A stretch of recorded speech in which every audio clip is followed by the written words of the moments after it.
stand up. And I'd love to make this guy talk. I'll make him talk. Today, I have planted another bomb. I think we ought to call SWAT in on this. Look, these two bums. I want them, Billy. They cut down my partner. They executed him. Hey, police! What have you got it, huh? There's a present. I want your name and number. You're gonna answer for this. P is in Patty Murphy, Sergeant, SEAL number 833.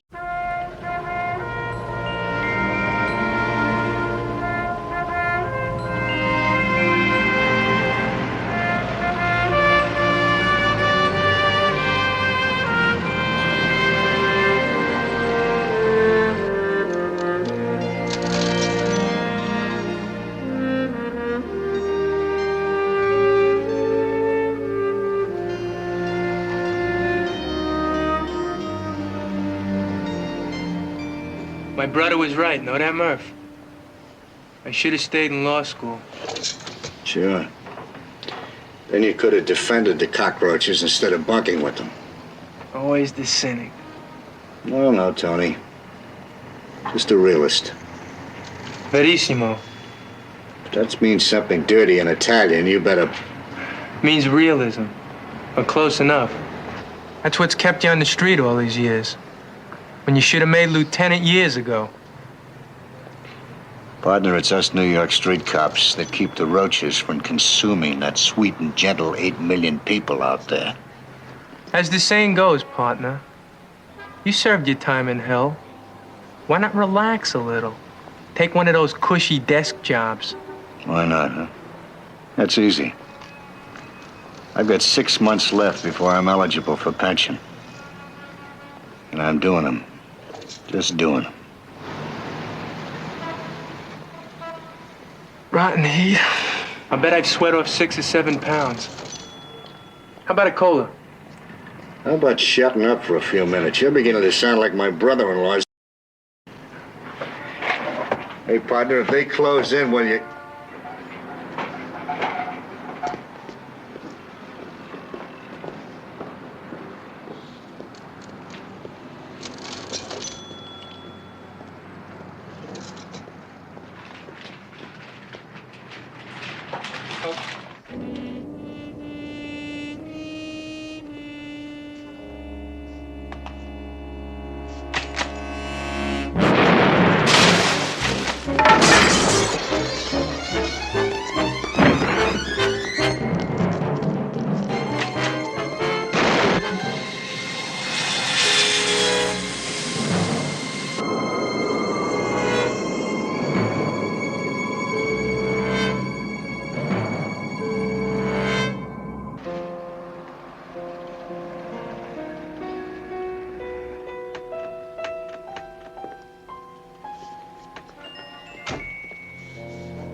Long time, right? It's good to see you, Billy. Helen sends him out. Wants to know when you're coming back again. Are you kidding? I wouldn't trade our sunshine and smog for your heat and humidity any day. Say hello to my partners. Pepper Anderson, Hey, Joe Joe. Stiles, Pete Royster, Hey, how you doing? Keith Murphy. John Trumbull. How do you do? John, Oh, it's just two of you guys, huh? Well, there's only 2 of them. You know, if I had a partner like that, I wouldn't leave California either. Oh, been hanging around the Blarney Stone, huh? The Blarney Stone, is it? Billy should know better than that. The Irish are famous for 2 things. Their appreciation for fine whiskey and beautiful women. Well, how sweet. Joseph, when are you going to start doing that? should have thought you'd at least come by the office. Are you kidding? He had to come right here. They're both in room 411. Tedesco, and what's the other one's name? Vlad. There's only one exit, a hallway door. Leads out onto the fire escape there. You know what, friend? What? I think we ought to call SWAT in on this. Look, these 2 bums. I want them, Billy. They cut down my partner. They executed him. Now, if something goes wrong, we'll call in the Marines, okay? Okay. How do you want us to deploy?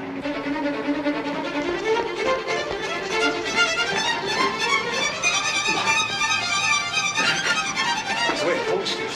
Stay up.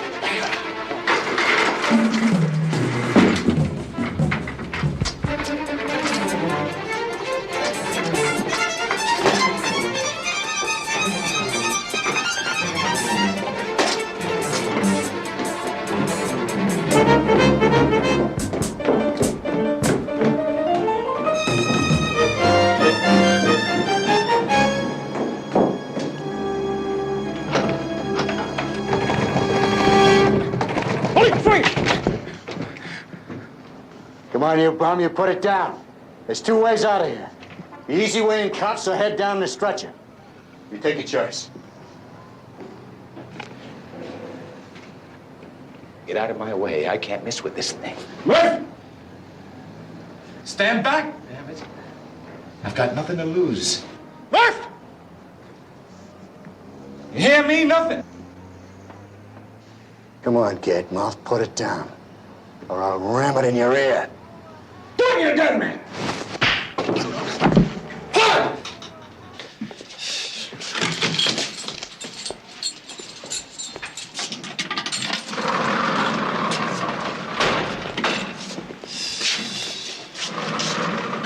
Hey, when am I gonna get to see the doctor? These stitches gotta come out, huh? Who did they anyway?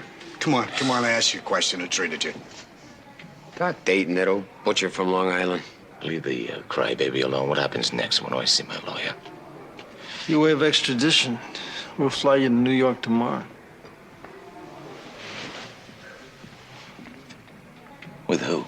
With me, you little darlings. And if I don't? Well, in about a month after the hearing, I'll come back again. Instead of a nice little plane ride, you and me will drive back alone in one of those caged cars. You get the picture, clown? Tomorrow? You sign this. I'll get you out of here on the first available flight.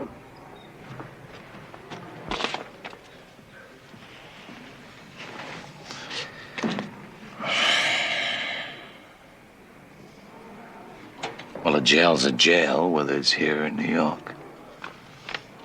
At least we'll get one good meal on the plane. Traveling first class only. Oh, absolutely. 747. You sign this. They set a table for you up in the lounge. That's terrific. Now when I get to see that doctor? I'll have you checked.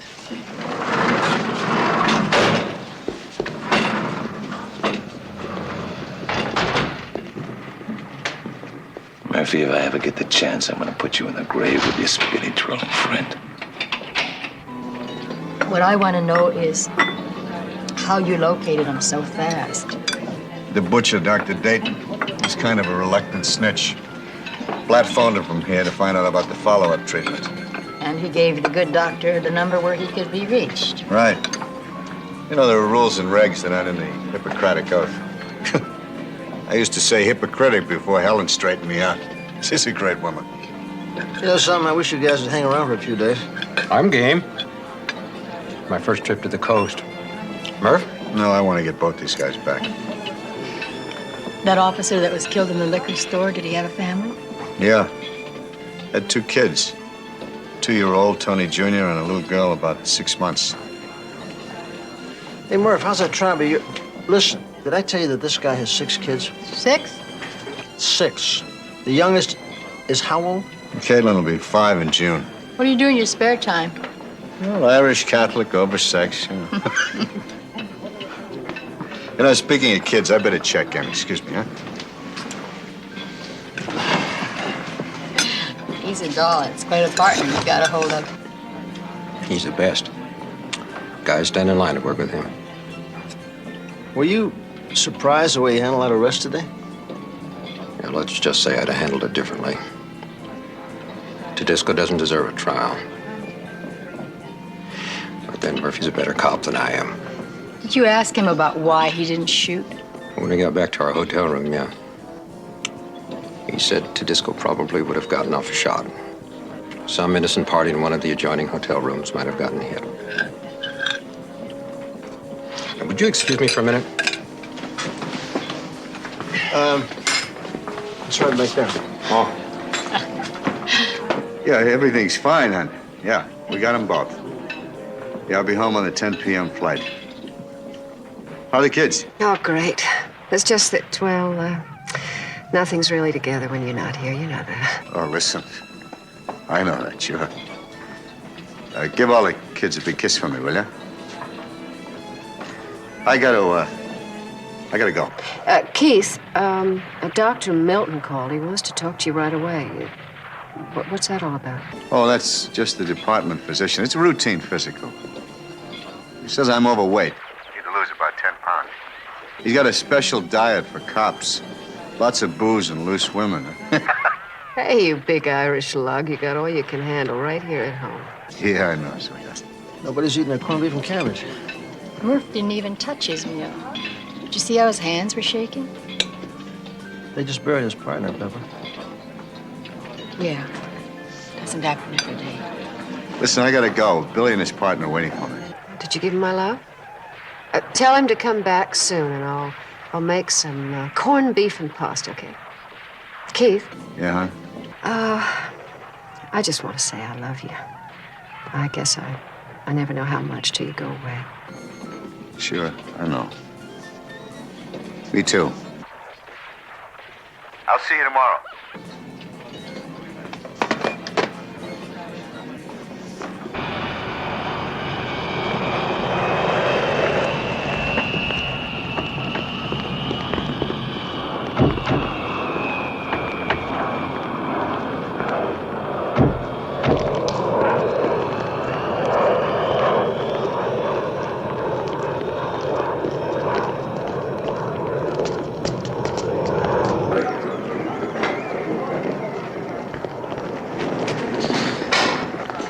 Listen, we still got a few minutes. Somebody want a cup of coffee? None for me. Maybe Pepper. No, I'm all coffeeed out. What time did your plane get in? Just after me. Hey, what about some coffee for us? Did you call your office and tell them what time you're coming in? Yeah. We'll have plenty of help getting these two booked. What do you say we get these guys in a little more private area, get them recuffed? Right on the corner here. Your attention, please. Flight 69. Flight 69 Now, Pepper, for Miami. you promised to come back with Billy and visit us sometime, huh? Promises, promises. You're gonna love Helen. The kids are gonna take some getting used to. You can say that again. Never mind that.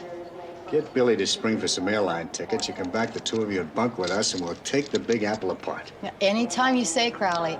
It's too much excitement for you. Don't you listen to him.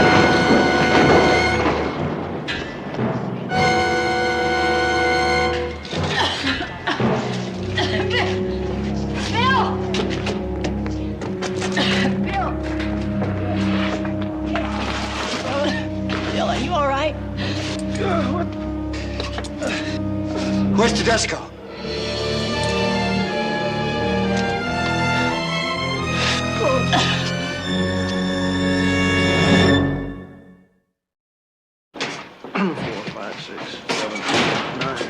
Yeah, that's good. Now, what about this entrance back here? It's all sealed off. I don't see any way they can possibly get out. What about departing flights? Any chance they could have picked up one? Not likely. They're all being watched. You'll be all right, Joe. Just stop bothering the business. This guy's gunned down a New York detective. He's dead. I'm sure they understand. Trouble? Should be Irish. He always comes out okay. Thank God. And St. Patrick. How'd you know that was my middle name? The last half, I mean. They dug a piece of shrapnel out of his shoulder. A couple of days in the hospital should do it. We're looking at what he got killed. Any news on Tedesco? Not a word. How's John? He's gonna be all right. You want me to call his wife, explain what happened? No, I checked. He phoned her from the hospital. Good. You know how wives are. She'd be on the next flight out if she didn't hear his voice. Listen, can I stick around here for a few days, at least till I pick up what I came for? I don't know. You think we should swear him in? I don't know if he's had enough experience. You're probably right. Billy, this bombing, is that your bailiwick? It is till we get relieved. Where do you start? That strike out there, I think the labor union's a good place to start. I'll stick around here and see if your blue suiters pick up on it. They can get us on the air if something comes up. Okay.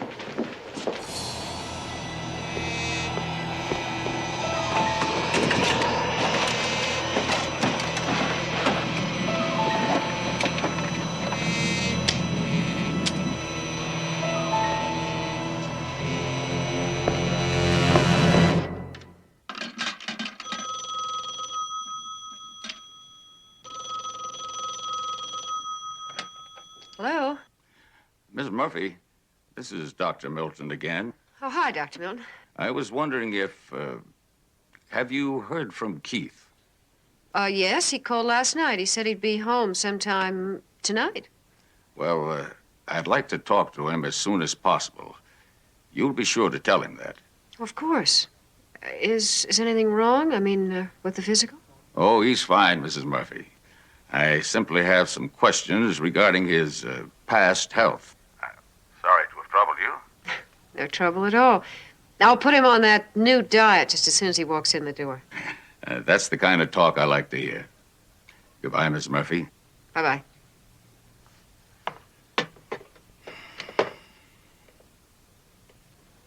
Sorry I had to keep you folks waiting. Cigar? Oh, no thanks. We don't smoke. Mr. Webster, you know about the airport bombing. Yeah, I heard about it on,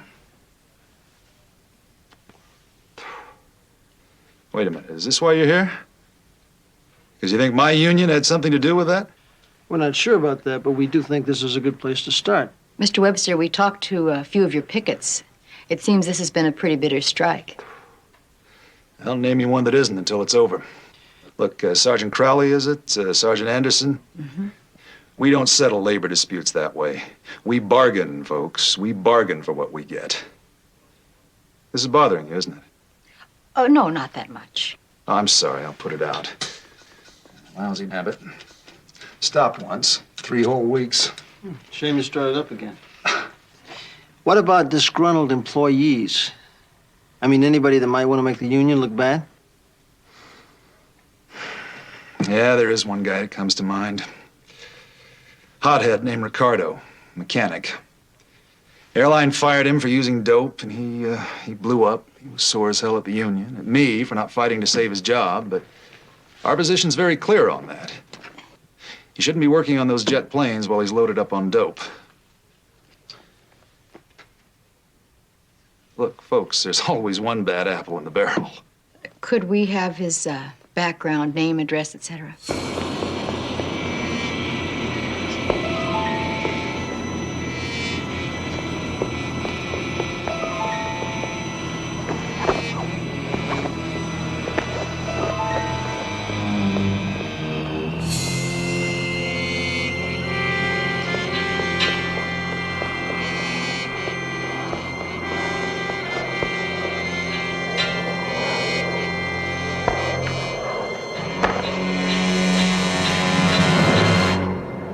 Hey, lady, hand me that wrench down there, huh?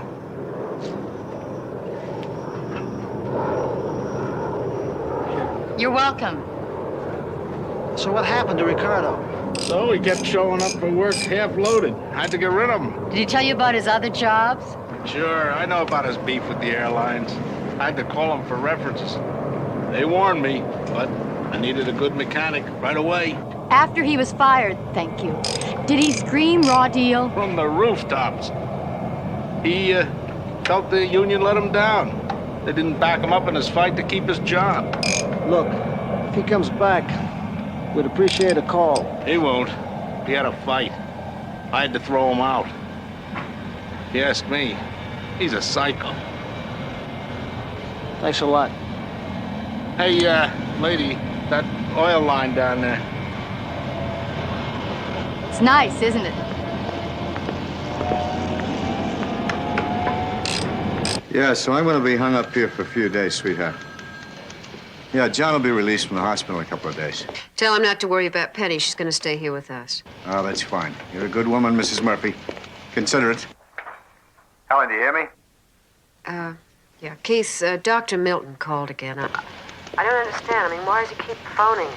Excuse me. Sergeant Murphy, we may have one of your crooks located. Air freight employee saw someone sneak into one of the crates.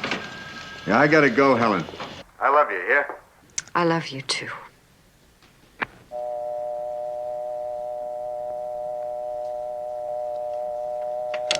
What do you want with Ricardo?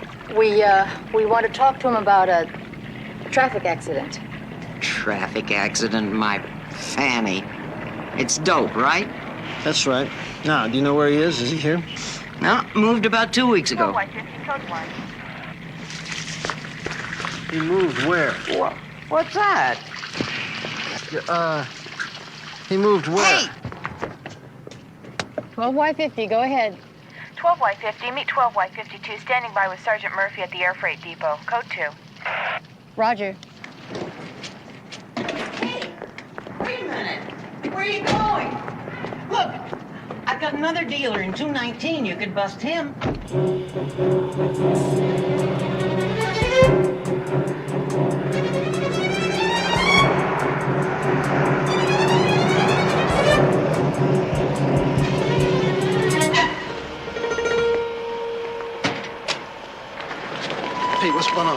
in the crate. Some employees said they saw this guy slip inside. The description fits Blatt, and also he's carrying a gun. What's the destination? Mexico. It's strictly freight, and they said it'd leave in about 30 minutes.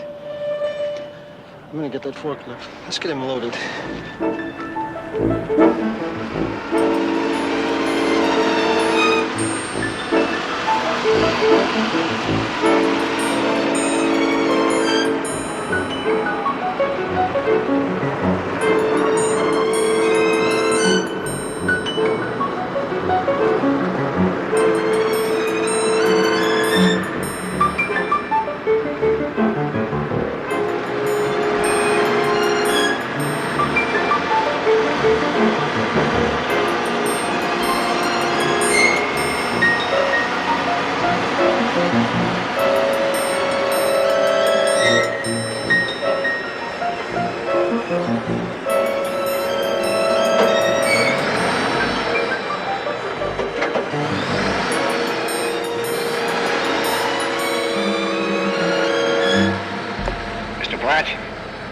Very careful now. Throw out that gun. Raise your hands and stand up where we can see you. Repeat. Raise your hands and stand up.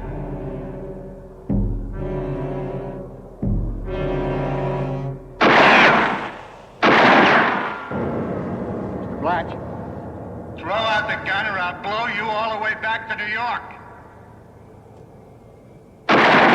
Murph, what the hell are you doing? I know this, scum. Watch.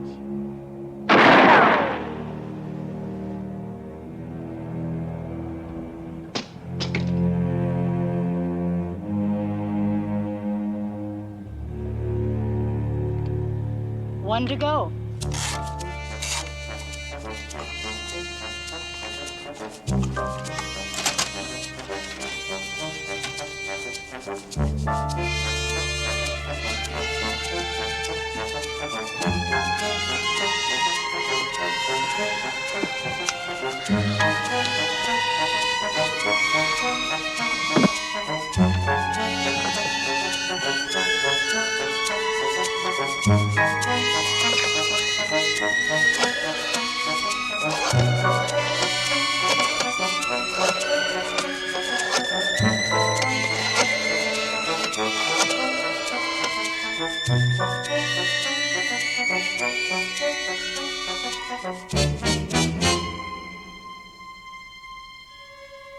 Listen carefully. I'm the man who bombed the airport. They must pay for what they do to poor people. I have planted another bomb at the airport.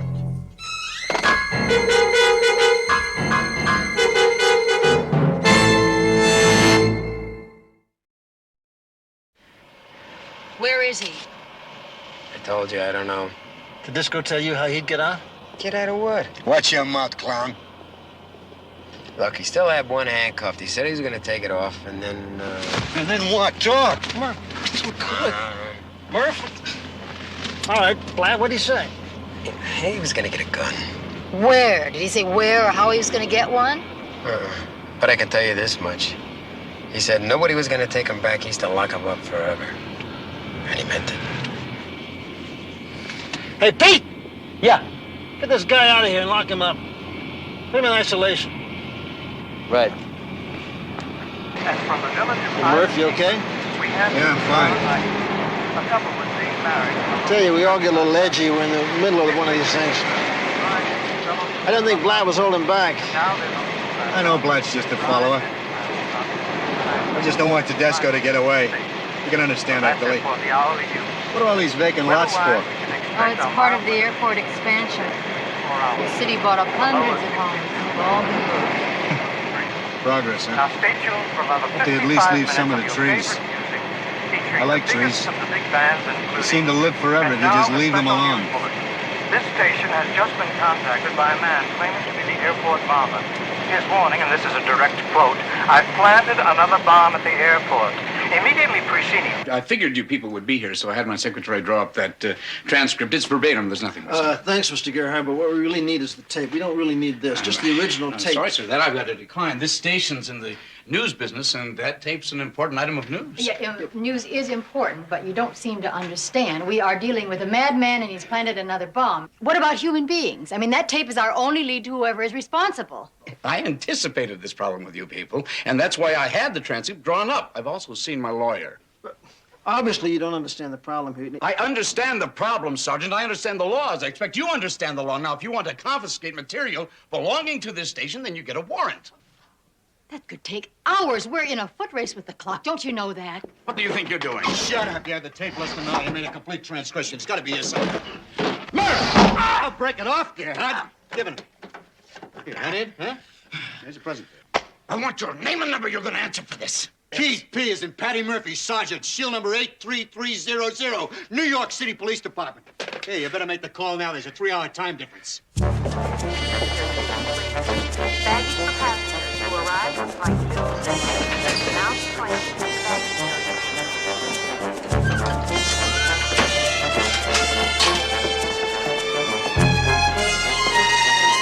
Gerhard's gonna beep you know that. You know what, Pepper? I don't care what he does. Yo, listen, if you want to be a hotshot, Murph, do it on your own turf. It's a little different out here. We got to explain things. Is that the truth he's telling? The whole truth. I'll clue you, Billy. Back in New York, there's some brass that don't think I'm such a hotshot there either. So he beats me. So they'll probably tear up my library card. Big deal. I barely read the newspapers as it is. Come on, we needed the tape. We got it.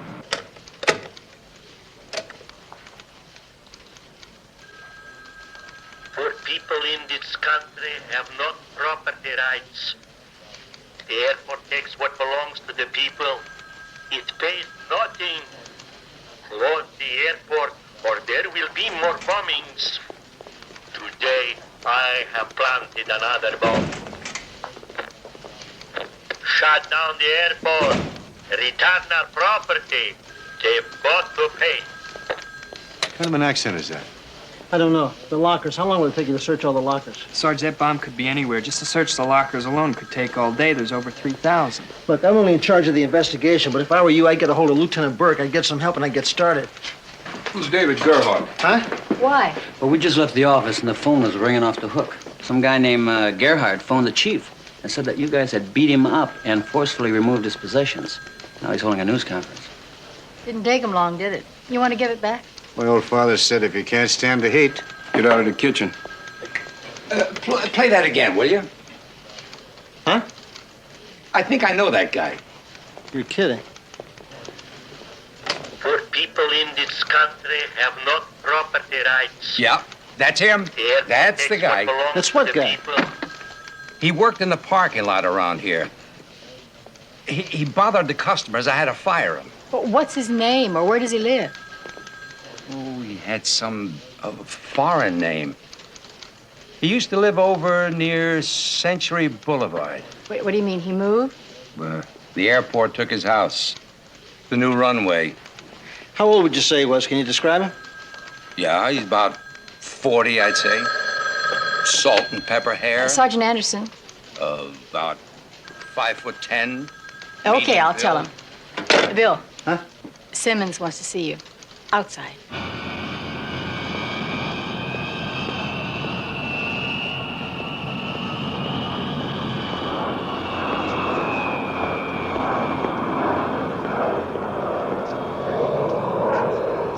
Get in. What's the matter? Security's so tight you can't get in? What's up? Just had a meeting with Burke. He's got the dog sniffing all the lockers. That's good. Why are we talking about out here? Bill, you're working one of the most sensitive cases in the department's history. The whole country's watching us. Yeah, and? And the department can't afford any mistakes. Mistakes that may jeopardize future prosecutions. We're talking about Murphy and the tapes, right? Right. I mean, Gerhard must have made his phone call. Chief called me personally. Now, he's not worried about any heat that Gerhard might generate, but let's be realistic. Who can foresee how any one of our more liberal-minded judges may rule on the admissibility of that tape? It could be our whole case, Bill. And considering the way you got it... Captain, I understand the problem, okay? But let me tell you something. If Murphy hadn't grabbed that tape, we wouldn't have a good lead on a suspect right now. We sure wouldn't have gotten it from a transcript, I'll tell you that. Between us, I know that, Bill, and I'm glad to hear it. But now let me give it to you in black and white. Under no circumstances, I repeat, no circumstances is Sergeant Murphy to participate in any way in this investigation. Now, that is an order, Bill, and comes right from the chief.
You guys spread out. Deploy yourselves behind the trailer. I'll holler if I need you. What's the matter? My tie crooked? Try to stay cool, okay, Keith? What she's saying is I got orders you shouldn't be here in case you've forgotten. Billy, you know how bad I want into this. You two get in trouble and I'll blarney you out of it. I got a lot of practice.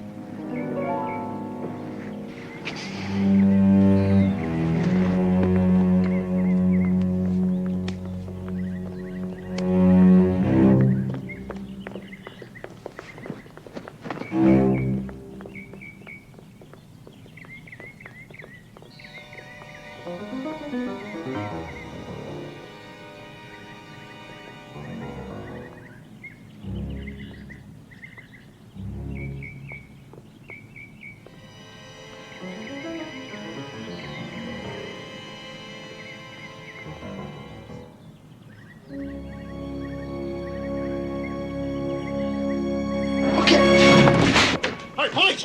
On your feet. Get on your feet. Get your hands on top of your head. Turn around. Don't make a move. Conrad Najee, this is a warrant to search the premises for explosives. All right, sit down. Keep your hands on top of your head. There are other people in this area. Is there anything here that could be dangerous to them? Billy, back here! What do you got?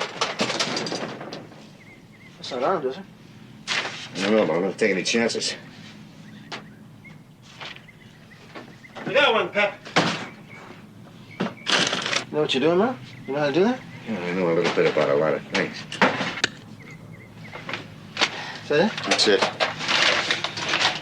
He's got any of those little trinkets around here. Bill. Yeah. Look at this. Here's a receipt for 3 alarm clocks bought last week.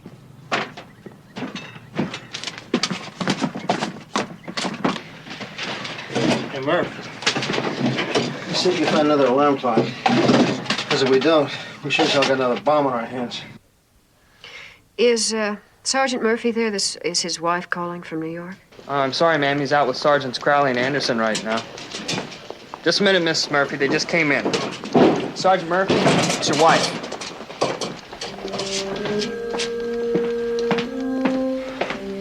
Ellen, ever dawn on you what our phone bill's gonna be at the end of the month? Keith, are you all right? Yeah, I'm fine, sweetheart. What's the problem? Are the kids okay? They're fine, yeah. Dr. Milton has called 3 times. Now, I think I have a right to know if something is wrong. Well, you're the nosiest woman. You won't even let me surprise you. Do you know what next Friday is? Our anniversary. That's right. 22 years of you nagging at me. Nagging how? Are you sure you're gonna retire, Keith Patrick? Are you sure you won't be bored sitting around this house after all those years? Standing around the garden, as you've done 1 in 9 times since we owned this house, huh? Is that a direct quote, huh? No. Well, almost. Anyway, I decided to stay on the department for another hitch. Yeah, let's face it, I'd be bored to death, Helen. Besides, you know, who would I have to come home to at night? There's a few pleasures in life I get. That's one of the biggest. You standing at the door waiting for me. So, you're surprised? Yeah. What about the doctor? Oh, he probably just wants to tell me I'm fine and ask me a couple of questions. You know how those guys are. Why didn't you tell me sooner, you big lug? I've been worried. Then it wouldn't have been a surprise to you. Oh, Sean wants to talk to you. Just a minute. Daddy's busy, so be quick. Hey, Dad, when you coming home? Soon, son. Listen, Sean. You take care of Mommy and your sisters, huh? And I'll be back soon, okay? I will, Daddy. And hurry on back, because we all miss you. Bye-bye. Go to bed. Night. Did you hear that, Keith? We all miss you. I gotta go, sweetheart. You look out for yourself now in the bunch, huh? I'll see you soon. You take care of yourself, huh? Hey, haven't I always? Helen, I want you to know, I love you. Very much. More than life. I love you.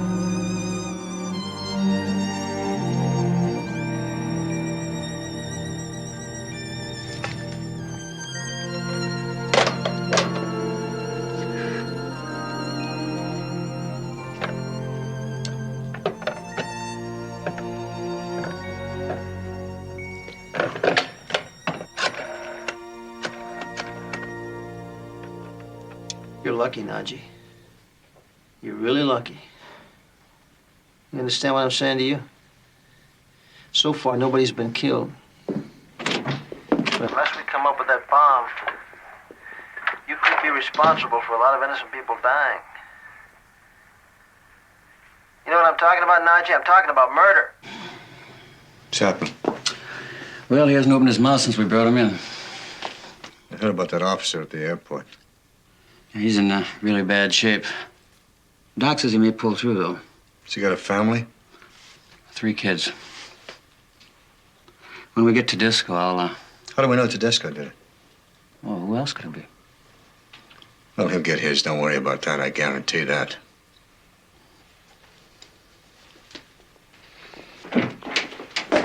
Nothing? Nothing, not a word. Not one word. And we're running out of time. What about the disco?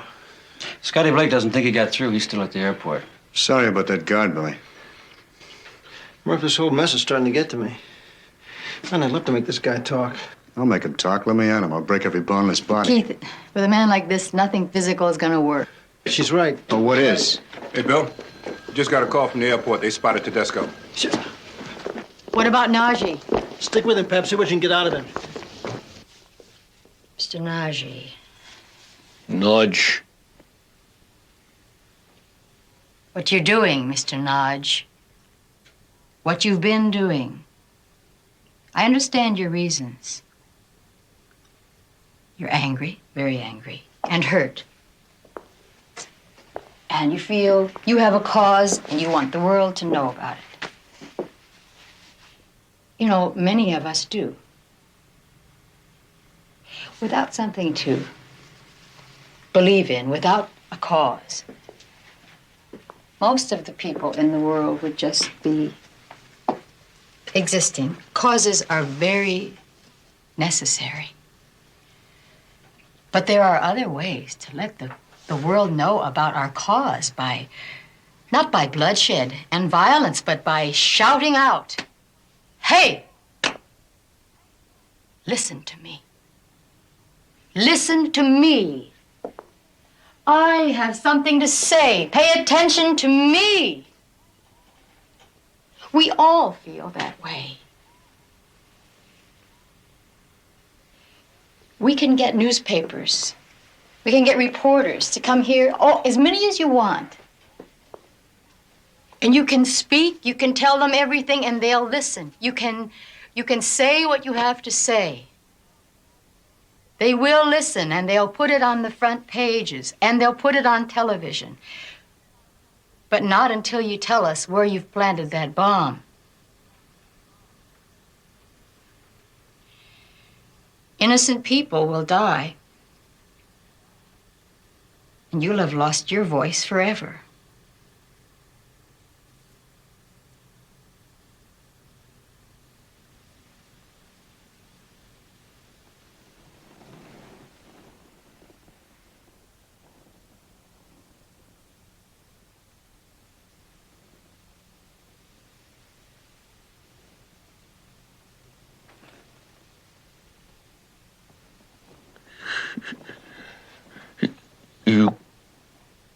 You call everybody?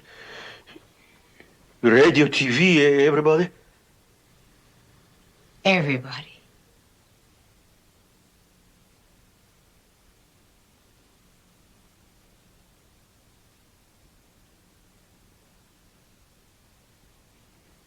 If you promise, all right.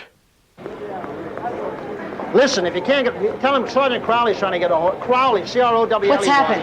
You know where he is? Disco went around the security Simmons. check, got spotted, and Crowley, grabbed a stew. Sergeant, we got He's bomb demanding a right now. We don't plane. have time to spell it. No, forget it. Bill, what's happening? We pinpointed the locker. The bomb squad can't even get in there. Tedesco's got a hostage. We've got 12 minutes. It's set to go off at 8 o'clock. I know that, Pep. Where's Murph? With Tedesco. She's back!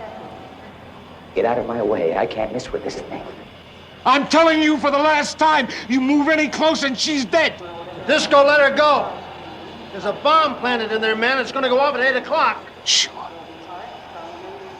Listen to him. There is a bomb in there. Let her go. Now you listen to me. I want a plane. Pull it up outside, fueled and ready to go. Don't try any tricks. I'll shoot, I swear.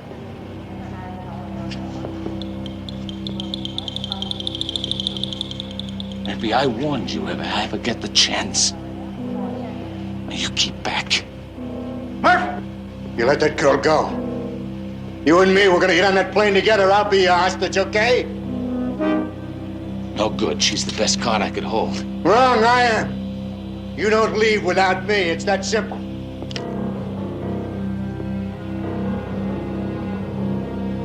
I'll kill her. You know I will. No, you won't. Because if you do, I'll blow your rotten head off. Now let her go. You let her go. I got my gun holstered. You got me. What better hostage could you have than a cop?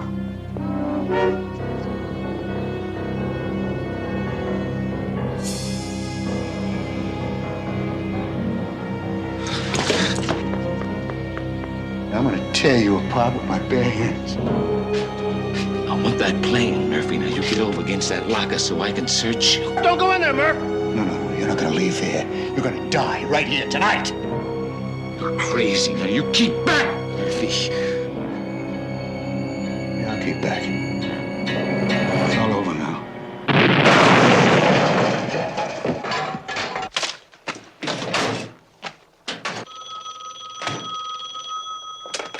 Sergeant Anderson. No, he stepped out for a couple of minutes. May I take a message? It's, Helen Murphy from New York. Oh, yes. Miss Pepper? Yes, that's right, Mrs. Murphy. I heard something on the radio, part of it. There was an explosion at an airport out there. A New York detective was killed, blown up. Yes. It was Keith. I was waiting for Bill. He was planning to... Cool. Tell me. I'm very, very sorry. I'm really so sorry. I liked him. He was killed instantly. Here comes Bill now. Hold on. It's Helen. She knows. Stay up.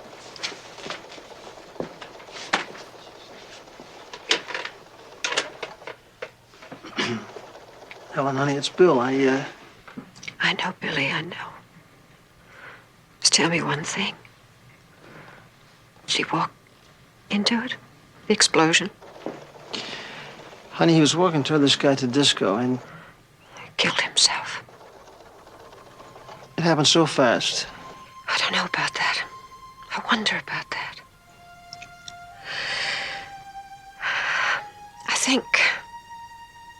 I think that's the way Keith wanted to go. His doctor had been calling him. He's trying to get in touch with him. I asked Keith if something was wrong. He said no. He decided to stay with the department. It was all just routine.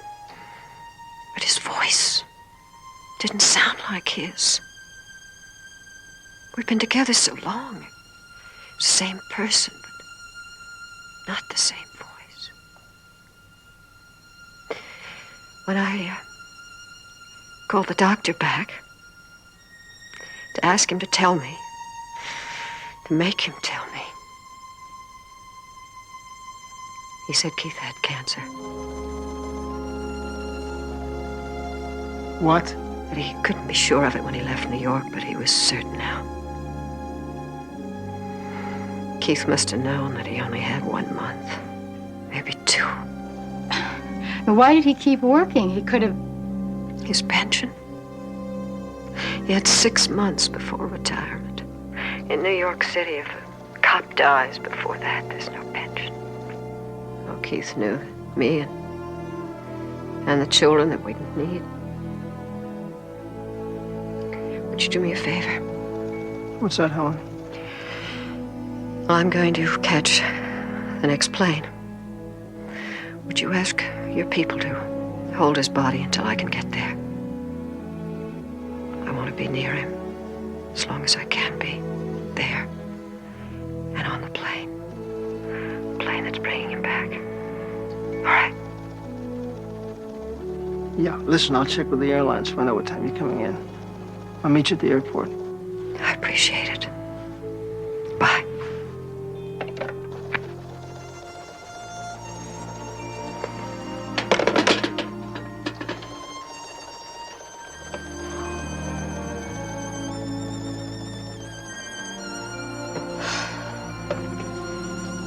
I feel so sorry for her. I feel sorry for Keith. And yet I feel better that I knew him. That I knew him. You know what I mean, Bill? Yeah. I know what you mean. Pepper, what do you say we go out for a long drive, huh? Yeah. Maybe we can stop by St. Brennan's. Light a candle.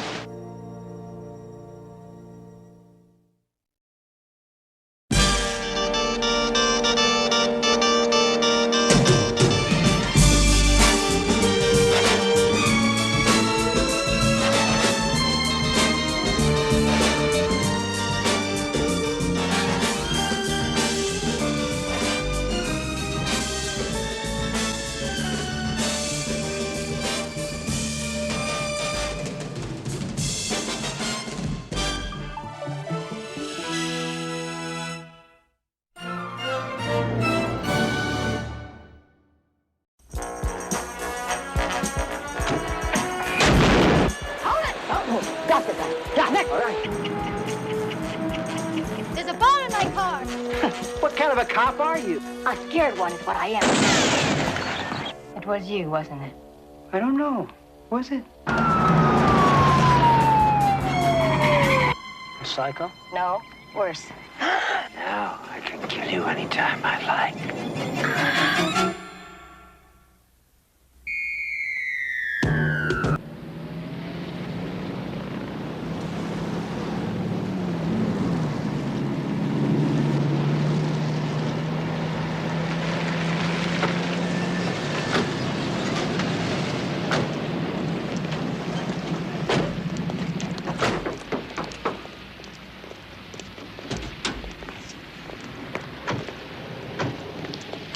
We got time. We got time. You got an hour.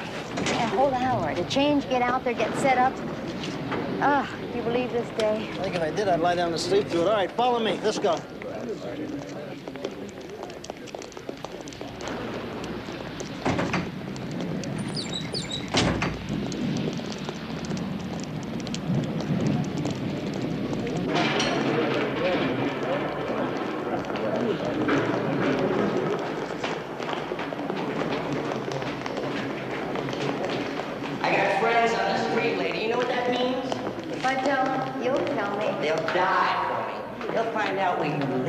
That's what it means, lady. You got a big mouth, kid, you know that? Oh, chalk up another one for the day. The air conditioning still doesn't work. I'll get changed. I'm gonna give maintenance another call. And that was 432, huh? 342, I think. 432. Yeah, this is Crowley. No, nobody showed up. Well, get on it, will you? Listen, I tell you what we can do. We can just take off all our clothes and stand around naked, and then we can call in the papers and let them see what kind of conditions we're working under. Wait. This place is falling apart, isn't it? Yeah, okay. Pete, what's up? Oh, they don't want to spend the night in the lockup without air conditioning. I tell you what, you tell those punks. If they get too hot, tell them to breathe on each other. Yeah, then you and Joe get in here. Yeah. Now, we got that pier set up as soon as... Did you just cut me off? No, I didn't touch it. My phone's not working again. I'm sorry, sir. It's the rainy Yeah, season. it's a lot easier in the jungle. This is the jungle.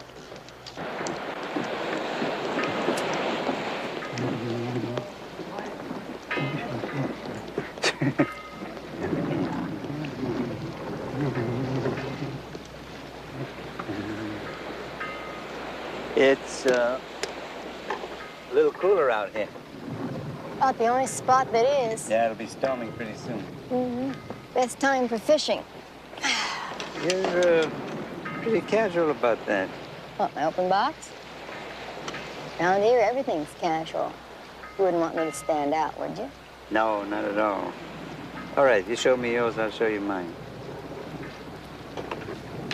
It's all there. It better be. Now yours. All right, help yourself.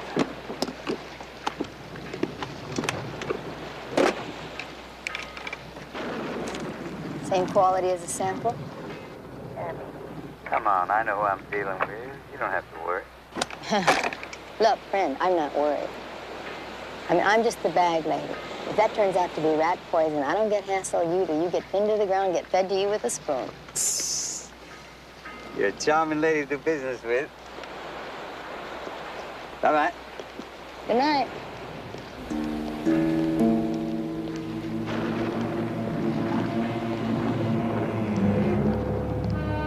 The big fish is just bit. It needs to be reeled in. 12 by 50 to Unit 3. Suspect has the money. Be ready to back us up. Roger, 12 by 50.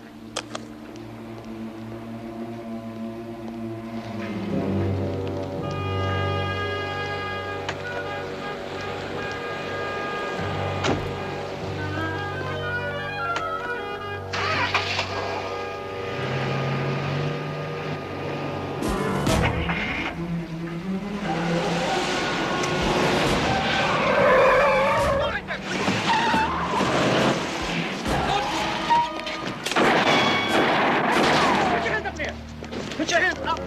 Up, up. What?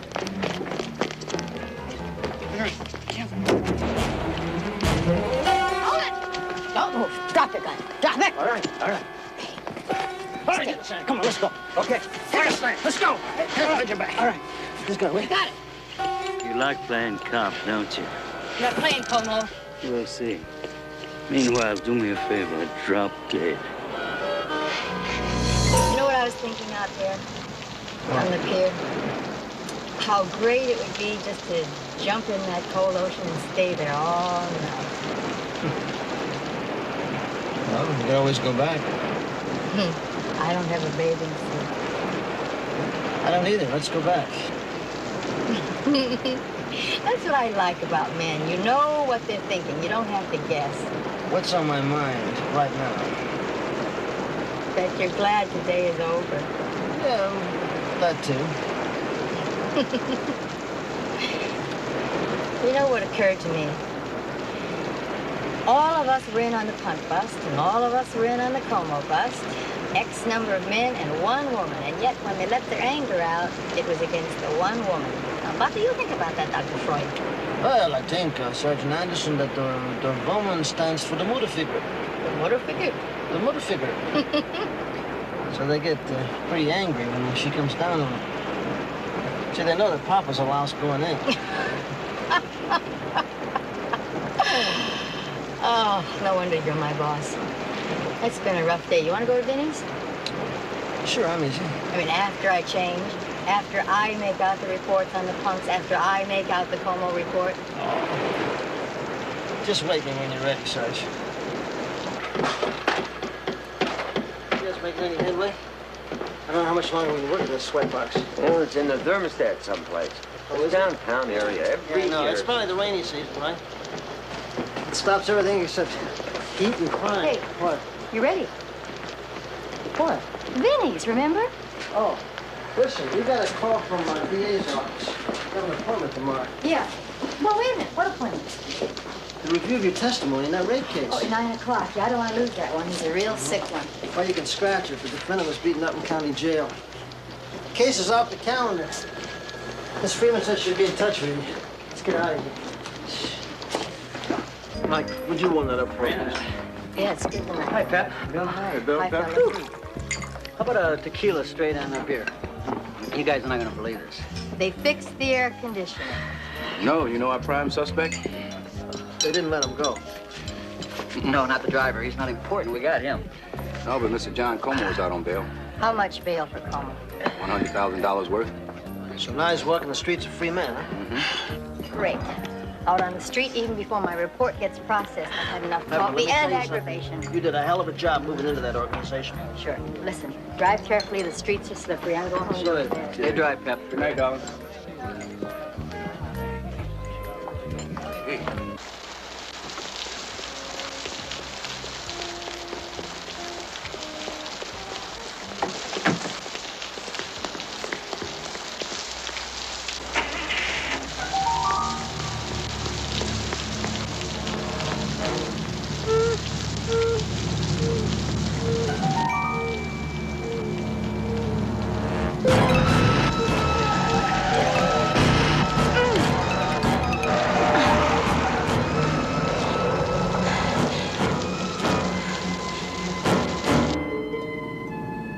Hope that'll do it, Sergeant.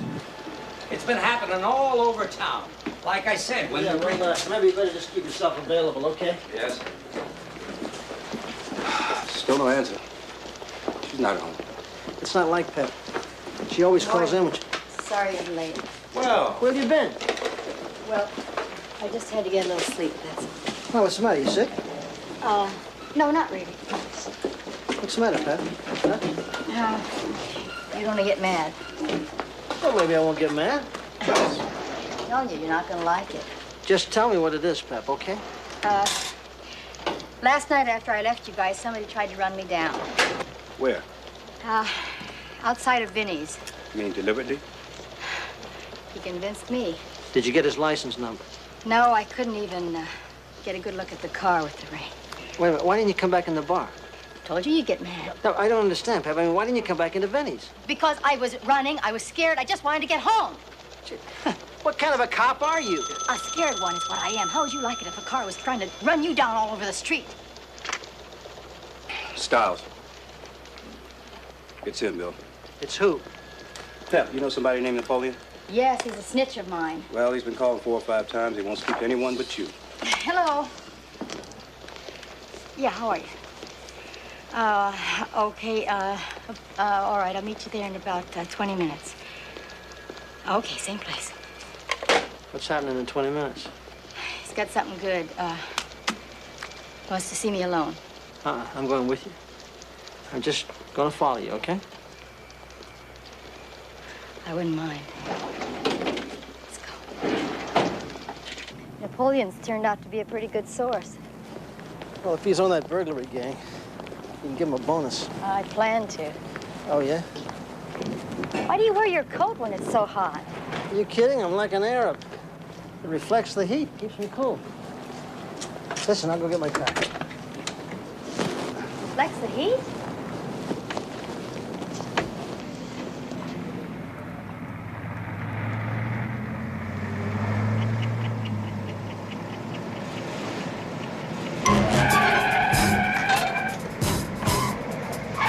There's a bomb in my car. Get the bomb squad. This is 12Y54th and Ollie. The bomb squad, 02. got a bomb! Hold it! Stop! Police emergency! Hold it! Hold it! Stop! Police! Hold it right there! Hold it! Hold it! Get back! Let's get away. Come on.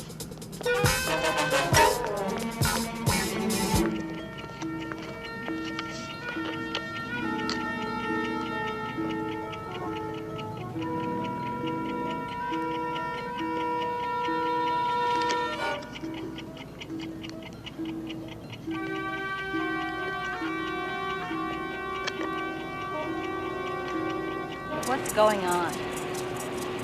Wish the hell I knew. Como? It's a strong possibility.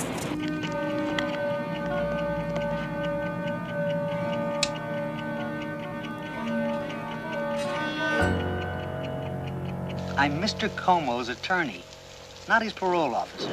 Yeah, well, try to remember. He must have said something to give you an idea about where he went. Just that he'd be out of town until his arraignment. Would you explain to me, please, what this is all about? Last night, your client threatened me, and since then there have been 2 attempts on my life. I see. We won't Como brought him for questioning. Sergeant Crowley. Mr. Marston, I'm holding you responsible as an officer of the court. I promise you my fullest cooperation. You know, You said you could wear your raincoat, for God's sake. but Oh, you rolled Napoleon's window. been calling. Sound real upset. So I told him you had an emergency. There he goes again. I don't want you meeting him alone until this thing's over. Bill. Don't argue with him. Hello. Well, Sergeant Anderson, how does it feel? What? What? How does it feel?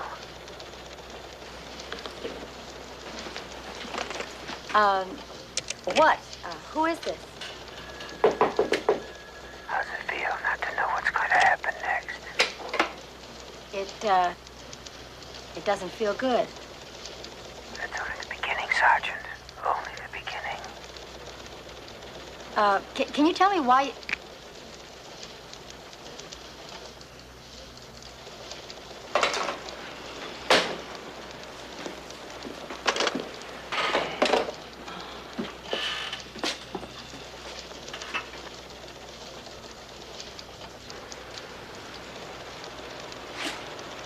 Pete, I want a bug put on that phone. Also, I want a bug put on a home phone, okay? Yeah. That sound like Como's voice to any of you? I couldn't tell. Me either. Pep? How would you feel about having a guard placed at your apartment? You think that's necessary? Don't you? Fellas, I'm a cop.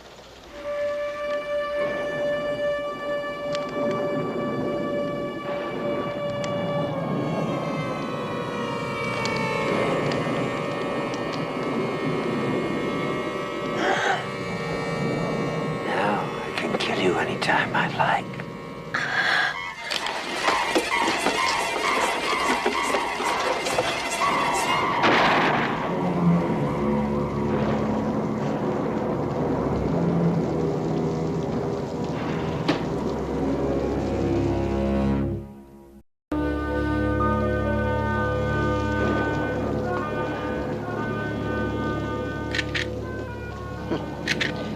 It's a stage knife.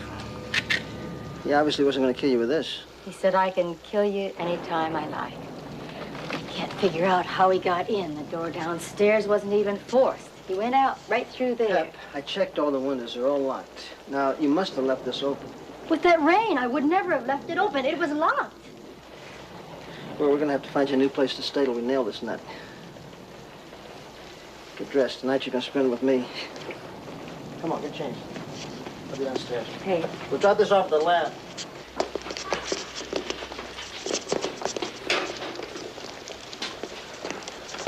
I know you heard it before, Sergeant, but I really think the phones are going to be okay now. Yeah, fine. Every available man has been working through the night, including me. We appreciate that. Thank you. Really. Thanks a lot. Thanks a lot. Do you think Como had anything to do with this? I don't know. Pep, what about your friend Napoleon? He has no cause, Bill. We can't overlook any possibility. Joe. Yeah. I want you to work with Pep. I want a complete file of everybody who's ever threatened your life. I mean, in the last 2 years. Also, anybody that you might have the slightest the slightest idea we'd like to see you dead. Does that include you three? That's very funny. I want to know everything there is to know about him, including what kind of toothpaste they use. Okay, I'll get started on it. Yeah, it must be a real psycho to take on a cop. Stop. Hold the phone half a second. It's Napoleon on 5. Not tonight, Josephine. He won't meet with anyone else. If I stand him up again, we lose him. If you go, we go together. Yeah, what you got? Listen, I can meet you, but there's a new department policy I can't do anything about. I have to bring my partner along. Mm-hmm. And Napoleon, dear, it is the only way I can deal with you. Okay, I'll see if I can get him to wait in the car. Boy, as hot as it is out here, it's better than the inside, There must be at least 100 in there. Hey, listen, Pep. How sure are you that this snitch of yours, this Napoleon's, not involved in this thing? You'll know when you see him. Yeah, well, I'm not forgetting that he's the one you're on your way to meet just before that little bomb incident. You are okay, aren't you? Cut it out, I'm okay. What are you snapping at me for? I'm not the one doing these things to you. Pep, seriously, what's your gut reaction, you know? Down deep inside, what do you feel? I've been shot at before, people trying to blow me away, but this just feels different. How? How's it feel different? It feels like somebody's trying to push me over the edge, drive me a little crazy.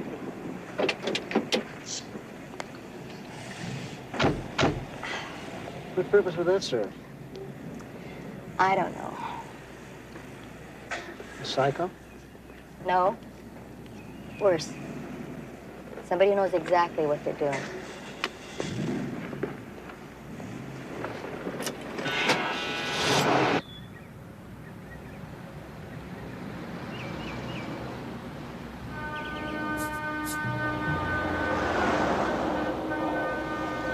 I wonder what Napoleon's got. That gang's M.O. And their hangout, I hope.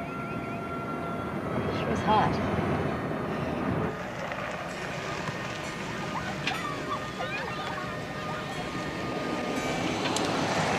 Is that him up there? Yeah. It's right on time.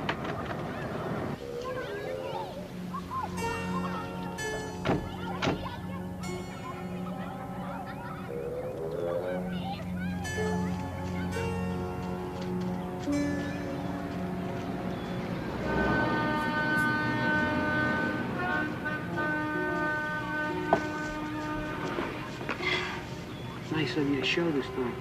I told you it couldn't be helped. Aren't you hot? I never sweat. Is that your partner? Mm-hmm. Tell him to keep his mouth shut about me. I got a lot of contacts, see, and they wouldn't take kindly in my talking to cops. Right. You bring the money? How much? How much? You know my limit's $50. Good talk.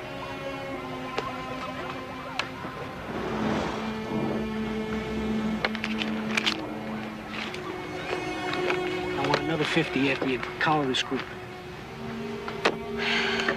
It's a bunch of new kids. About 20 of them. Clean, short hair.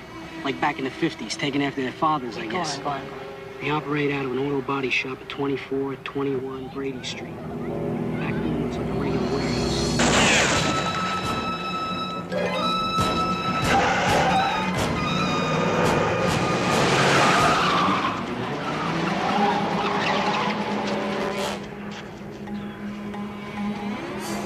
I told you they'd do something if they found out I was talking to you. I told you. Hey, what are you doing? Hey, wait a minute. What are you doing? I didn't he set you up. Oh, Give me your come on. cuffs. He set you up. No, Give me he your didn't cuffs. have anything to do with it. Give me that cuff. You think I'm a nothing, don't you? You know who I am? You know what I can do? When they needed me in the war. Look at when him. they needed somebody to crawl into those bellies and shut up for those airplanes. Ah. Look! Somebody tried to kill me, so I get arrested. Come on! I didn't do anything. Well, sweetheart, you've done it again. What can I tell you? It's a furnished apartment. This must be the guys.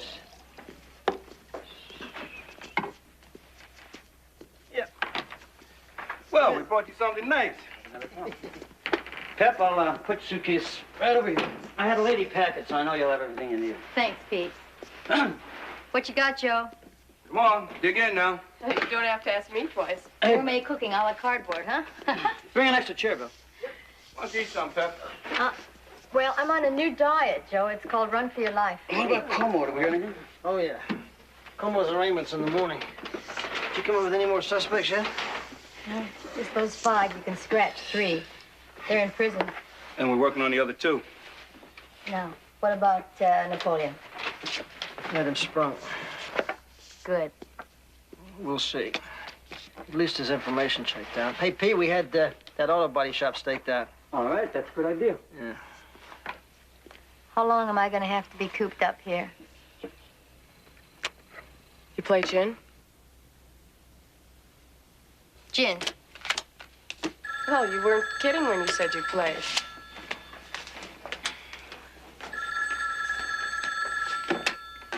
Yes. Marie? Yes, Bill Crowley. Pepper there? Crowley. 33 points. Hi. I'm coming in. That's crazy. No, I'm going crazy, just sitting around here being cooped up. I don't want you taking the chance, Pep. I'm coming in. Pepper, I really wish you wouldn't. But listen, now if you come in, you take advantage of those escorts. You getting my message? I am not looking to be hurt. See you.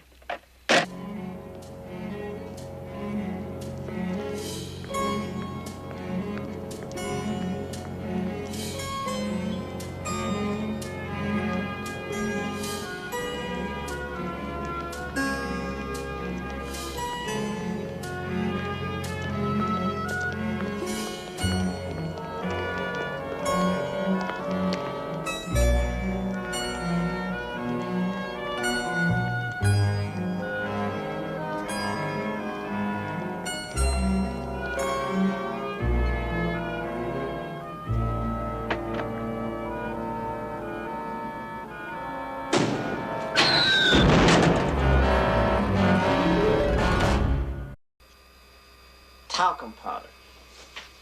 Obviously, we have no control over this. He's just gonna kill me whenever he feels like it, right?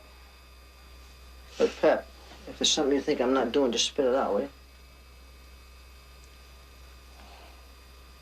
I guess I'm not willing to admit how really scared I am. I'm sorry, Bill.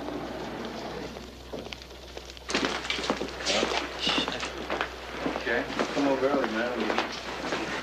Oh, excuse me, Sergeant. Yeah? Only fair to tell you it's going to be a couple days yet. The compressor. Even with overtime, we can't get it done. Good man. Yeah, I tell you, I don't think we can stand it for a couple of more days. Yeah. I'll see if I can put a couple of extra men on. Yeah, why don't you do that? Put a couple of extra men on. Good. Pete. Yeah. Anything from the lab on that second note? Not much. Well, no. Came in this morning. Just more of the same thing. You know, like your time's getting shorter, that kind of thing. Well, there weren't any prints, but the typewriter make and model has been established. Also, the letter F is very unclear on that machine. Top part's much lighter than the bottom. What about the knife? Nothing? Nothing. That's all we got so far, nothing. You know, the weirdest thing about this guy is the way that he's willing to try anything. He doesn't care what he tries. Maybe that's why he gets away with everything. We couldn't even get anybody to identify the car, much less the license plates. Most we got is the fact that he needed body work. Ah. I found a parking ticket I forgot to pay. Sergeant Anderson. The game is finally over, Sergeant. Now you're going to die. In just a few more hours. Excuse me. It's so noisy in here. Could you say that again? I didn't hear you. Who was it? Was it him?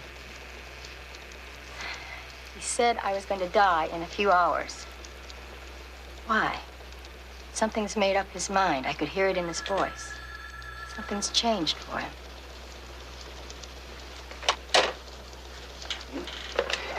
Hey, Joe. Yeah.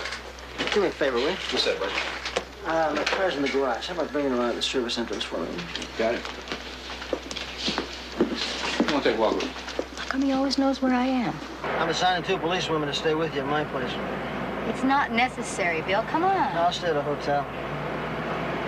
Pep, I know how tough it is. I mean, anybody would have the shakes in this kind of I situation. appreciate what you're saying. Bill, we're looking for a killer. It just happens to be mine. I'll be okay.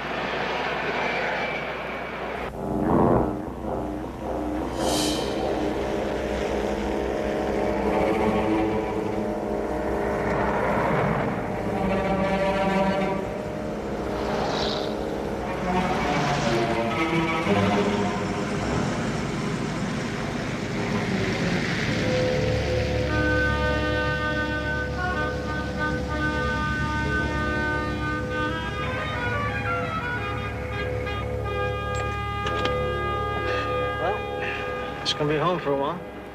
Tell me the truth. Got a sink full of dishes in there?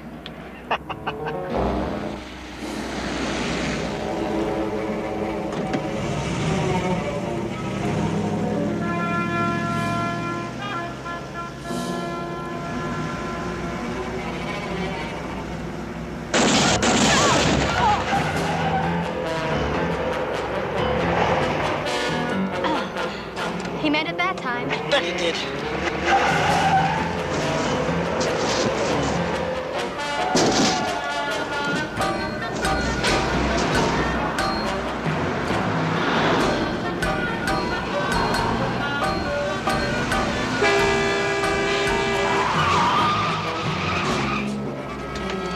Get out! Get that bus out of the way!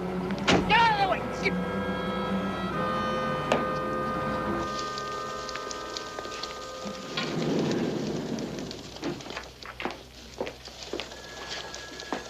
I'm looking for Sergeant Crowley. Oh, he's right over here.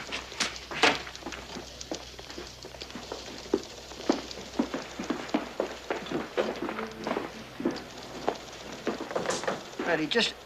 Yeah, come in, will you? Freddie, just, listen, I gotta have this guy's whereabouts. Just stay on top of it, will you? Okay. Marshal, what can I do for you? How can you work on all this heat? Not well. What's up? I just came from court. John Como didn't show up for his arraignment. I thought you ought to know right away. Did he make any attempt to contact you? None. Marshal, listen, if you hear anything else, let me know right away, will you? Of course. I appreciate you coming in.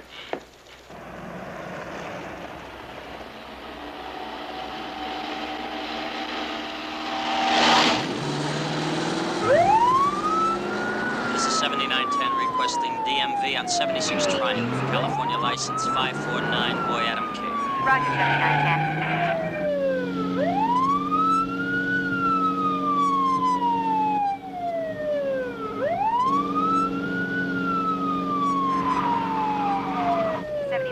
License number 549, boy Adam King, registered to Big Bell Rental Agency.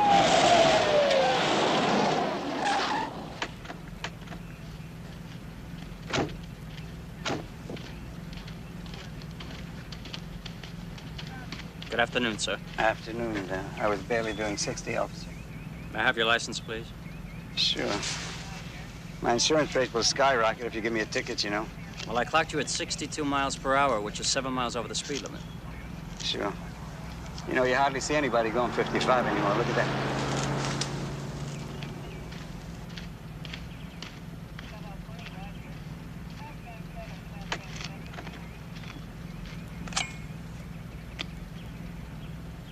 $79.10 requesting wanton warrant on a John R. Como, 8136 Mammoth, Ventura. Roger, 7910. Stand by.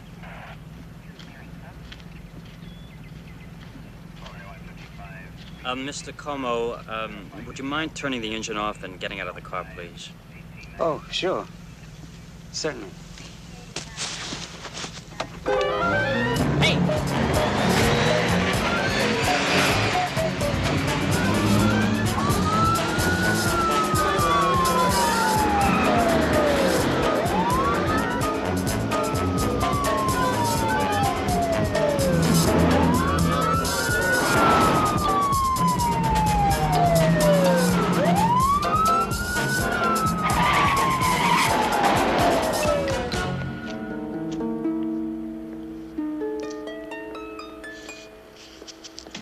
My friend here tells me you're having a little trouble, Sergeant.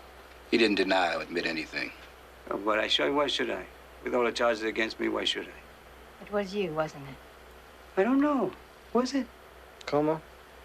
You see, the charges against me now are dealing narcotics, jumping bail, resisting arrest. And now you want to add on assault with attempt to commit murder.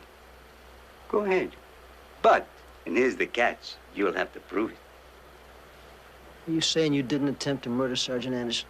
No, I didn't say that. Did you hear me say that? I didn't say that. What did you say, Como? What I did say was... Well, I'll tell you what I didn't say. I didn't say that I did do it. You get it? Hey, when do I see my lawyer anyway? Stands to reason he wouldn't admit it. Yeah, Como was really enjoying himself. What do you think, Pep? Como? I don't know. Probably. Well, we only had 2 other suspects, and neither of them was in town. And the 3 in prison? No, 2. DA's office called again. The one in Chino died from a beating. Oh, he died, huh? That's what he said. Now, Como was the only one who had any reason to kill me. There just isn't anybody else that makes any sense. Well, he's not going to bother you or anybody else for a long time to come, believe me. Pep, why don't you take a few days off? Now, I'm all right. I'm just so glad it's over. That's a good idea, Pep. Get a little time to relax. Where would I go? I mean, if I stay home, I have to clean the house. I'm okay. What about the mountains? All right. My sleeping bag has a hole in it. I can fix that. Fred McKnight has a cabin. He told me anytime I wanted to use it to feel free. I'm fine. It's 3 hours from town, it's on a lake, and there are no telephones. No telephones? You know, the 2 of us could use a little R&R, you know? I love the mountains, you know? Cool breeze, Definitely. really nice nights. No telephones? What do you say? I could use it. Could I leave in the morning? You got it. It will be a little cooler in the mountains. However, if only a little. Expected temperature 75 to 76 degrees. Add to this a predicted 102 degrees in the high deserts, 100... Yeah, those crooks could have opened a warehouse with all the goods they got. Again, I feel a little sorry about the way I treated Napoleon. What's that, the report on Como? Yep, almost finished. Oh, Bill, hold it.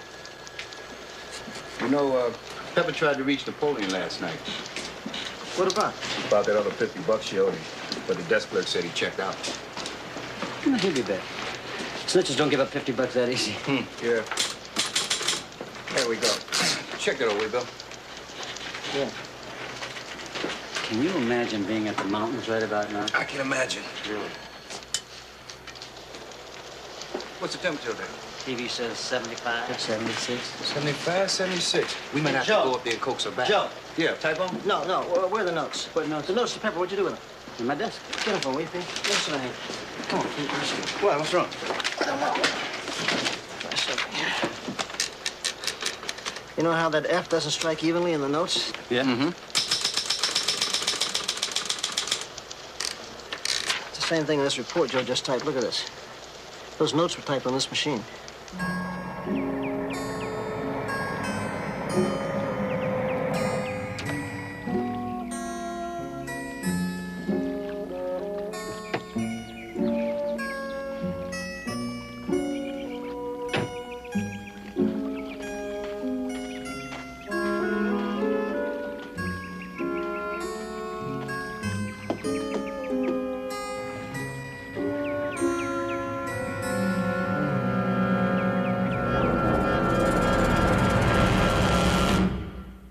Pieces together ourselves. Yeah, look, just get somebody up there right away, will you, please? Okay, thanks very much.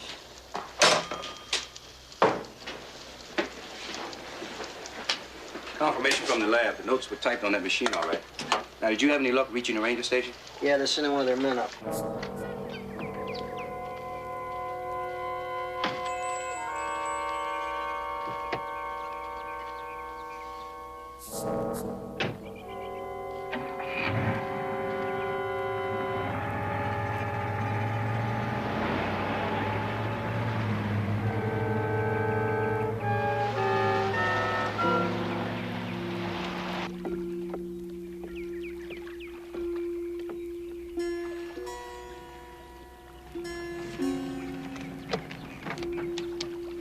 Atkins. Put me through to Ward.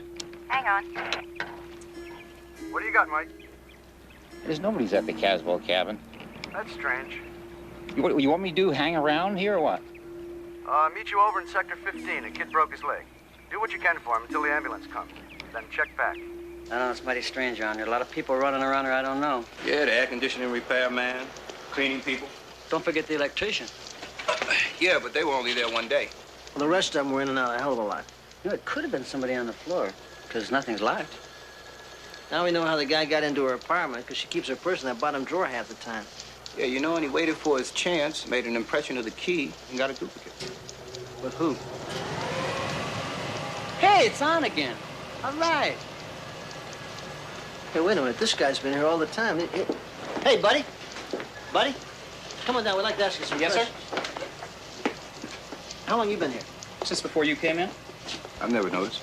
I thought he was the same. But where's, the regular guy? What happened to him? Simmons? Yeah. He called in sick. They rushed me right over. Got me out of bed at 5:30.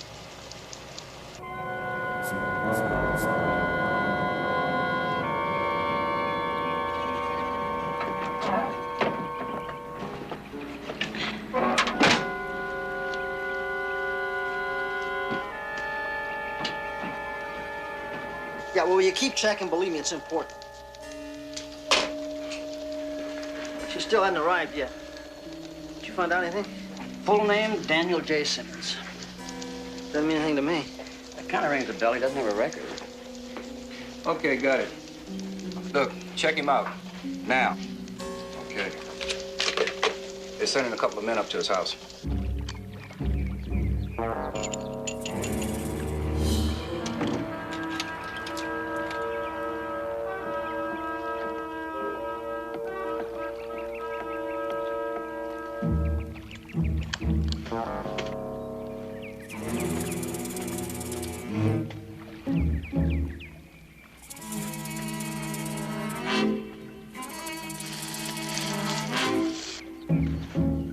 Look, you stay on top of that, yeah? No. No, listen. I'll be right here if you hear anything, okay? Okay. Nobody home. Neighbors say he left this morning, hasn't been seen since. Hey, Bill, Simmons, the name. Wasn't that on Pepper's list of 5 suspects? He was the guy that was beaten to death at Chino, wasn't he? That's right. What?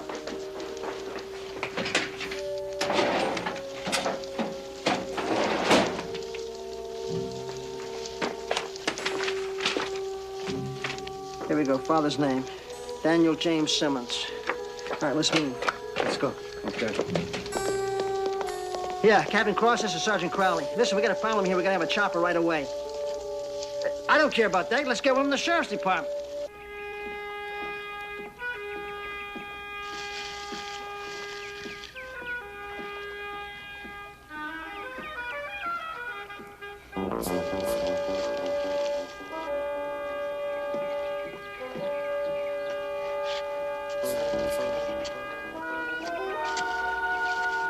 Space Station to Unit 1. Got anything, Mike?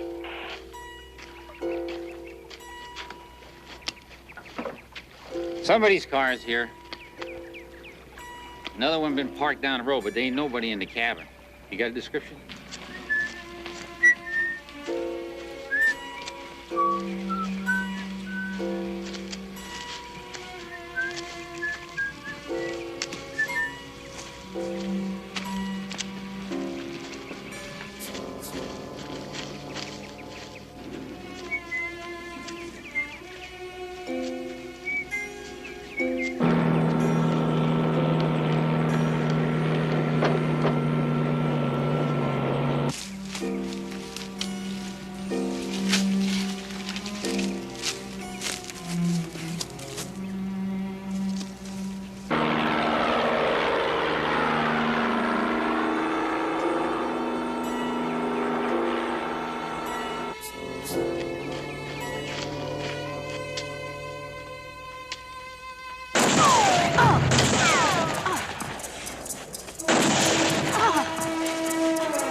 Miss Atkins, put me through to ward.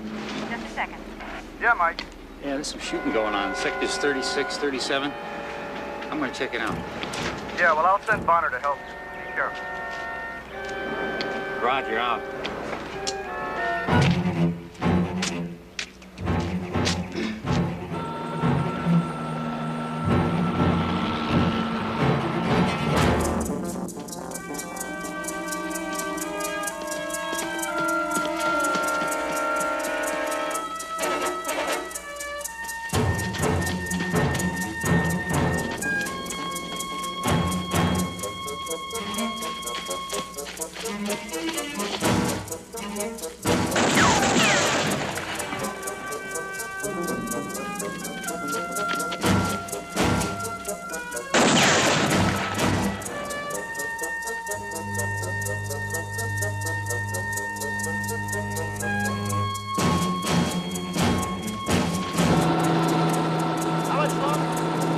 Approximately 10 minutes.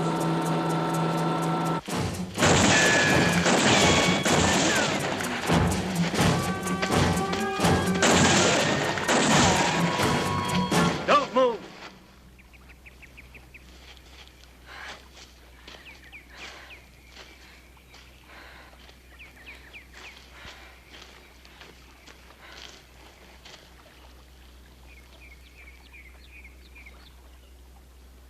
Why are you doing this? For my son, Jimmy Simmons. You remember Jimmy, don't you, Sergeant Anderson? Mr. Simmons, I'm sorry, but your son died from a beating in prison.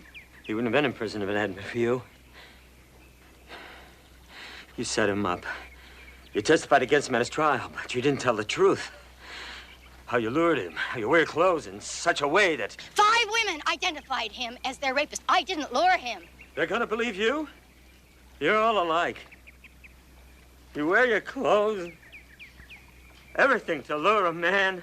Men were raping women in covered wagons when they wore skirts, long skirts and blouses up to their necks. Your son was sick. No. Killing me is not going to bring your son back. Put the gun down. He was all I had. He was good. Put it down. It's gonna haunt you. What you told the jury, but when they killed him, I knew I had to take revenge. I'd never hold my head up. You hear me? And I'm gonna kill you! Hold it!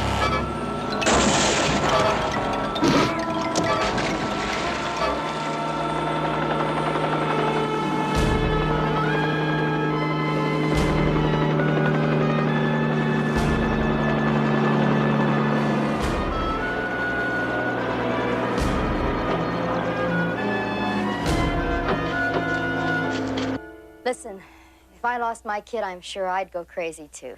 Yeah, well, I'm glad we got up here when we did, even though we wasn't much help. If you hadn't notified the ranger station, I wouldn't be here. I don't even like to think about that. I'm just glad Mike wasn't killed. Oh, it's Mike now, is it? When they're good looking, it's Mike, is it now? Excuse us. Well, he's in for a nice thank you, and he gets back. From all of us. Speaking of thank yous, if I ever suggest you go to the mountains for a rest again, you just hit me in the head with something, okay? Mm-hmm. Look, since we're all here, why don't we take advantage of it? All right. Good idea. Thank you. You like to chop wood? Pete doesn't mind. And you like hauling water half a mile? Bill will love it. You don't mind sleeping with mosquitoes? You never seem to bite me. Have a great time, because I am going back to my apartment. Dr. Freud, anybody want to lift back into town? I wouldn't ride with anybody that talked like that.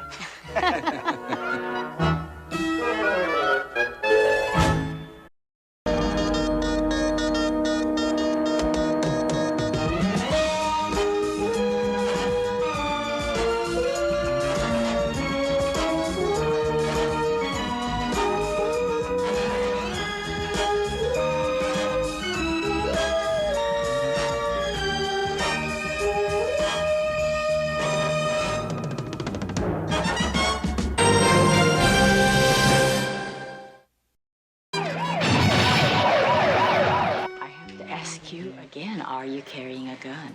And if I am? I'll have to arrest you. Figure out what truck you want to hit yet? Tell your maniacs out there not to waste the drivers, huh? Haven't you ever cheated on a man? No. And I've never set him up to be killed by the police either. She's a cop. He's got a gun! Stop it! Kill me! Don't shoot, John! Your gun, Charlotte. It is in your eyes. Look, smile, sky, long.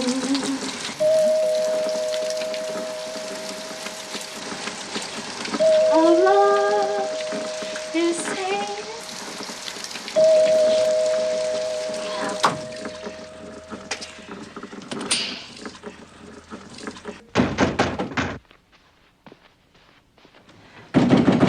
Miss Anderson! Neighbors. Just hold it, okay. What's the matter? Don't you hear it? They're at it again. The Barrys in 33. Boy, they're really going at each other this time. I know what's going on. My mother didn't raise a fool, you know. What are you? Mrs. Doherty, come on. What do you want me to do about it? Listen, just a minute ago, I heard him say to her, I'm going to blow your head off. Now, I don't know whether he meant it or not. Well, why didn't you call the police? Call the police? Why should I when I got a live-in cop? Mrs. Doherty, I'm wet. I would like I'm to get... sorry. I didn't realize you were taking a shower. I've got to get ready for work, so if you You're don't working mind... tonight, but you work today. It's a part-time job. Oh, extra job, huh? Well, nobody makes enough money to live on these days. True. Not even cops. Well, I guess it's better than being on the take, right? No offense. I saw you try to flush it down the toilet. What? That note, dear Hillary. What is it? You don't think Mrs. Doherty, a patrol car could be here in 2 minutes. 2 minutes, somebody could be dead. All right, excuse me a minute.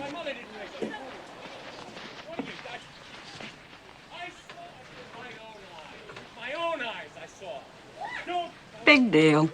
She's getting me hurt. She likes to have her customers reach her now and again. Marion's handwriting. Oh, you must really think I'm some kind of a dummy, don't you? No comment. Oh, I don't want you to see him again. You understand me? Cut your own hair. As a matter of fact, give me a knife and I'll cut it. Is that a threat? Answer me. Is that a threat? Don't see him again, you understand? Stay out of there. Hi, I'm... If you ever see him... Excuse me. What? I'm Sergeant Anderson. Oh, yeah, our condominium cop. I don't think I sent for you, Sergeant, so why don't you just well, trot your... no, Mr. Barry, you didn't, but your voice waves did. What is this? Is this your idea? Is it? Is this your idea? Mr. Barry, she was frightened. She Now, was even frightened. from my place, it sounded pretty heavy up here. Now, do you think we can keep this in the family, or shall I call a patrol car? Look, what's really going on here, huh? I mean, really going on. I have a conversation with my wife. All right, an argument, and suddenly we have cops in the door. Is this your idea of the scene you wanted, huh? I hit you, and you bleed, and there are cops, and...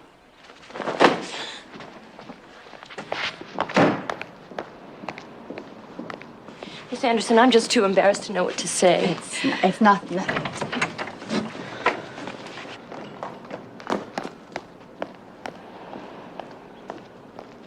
You sure you'll be all right now? I'm scared to death. He's always talking about going and getting a gun. Oh, I don't want to bother you with my domestic problems. Well, that's hardly a little domestic problem. Do you want to press charges? For what, a bloody nose? All I know is I'm finally afraid to be here alone when he gets back. Have you got any relatives or friends you can stay with?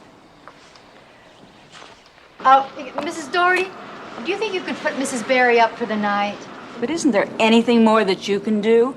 I mean, you must have some pull at headquarters. When I get back in the morning, I'll see what else can be done. But right now, I really have to go. Okay. Thank you, Miss Anderson. Thank you for coming and helping. You're welcome.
finished with this.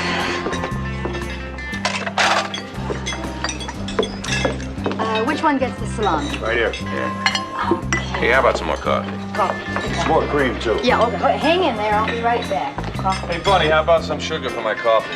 You already had 2 sugars. You want to put us out of business? Still ain't sweet enough to keep me awake all night. Pappy, there ain't nothing sweet enough to keep you awake all night. Except you. I was hoping you'd say that. Hey, Bunny, how's about a glass of milk, huh? M-I-L-K. Coming up. That's a glass of milk. Figure out what truck you want to hit yet? Yeah, I got a guy could use a load of small appliances. Well, listen, if you get lucky, save me a toaster, will you? Get my old lady off my back. And tell your maniacs out there not to waste the drivers, huh? Can you remember that? That's easy. Afraid you lose a customer? You kill somebody, you bring heat to this place. This kitchen is hot enough. Take a look at me. You don't believe in violence, huh, Brock? Only if there's a think involved. How long you had this broad? What? I don't know. She ain't exactly dog meat, I'll give you that. But how come she'd work a job like this? Not everybody can be a topless dancer, you know. Wipe it from your lips. Like what? The saliva, man. Don't you start. She's only a chick. I could replace her tomorrow. I don't There's know. your file. She don't look the type that'd work in a greasy spoon like this. Here, why don't you have this? Hey, if she makes you nervous, I'll give it a can. If she made me nervous, Brock, I wouldn't just settle for the can.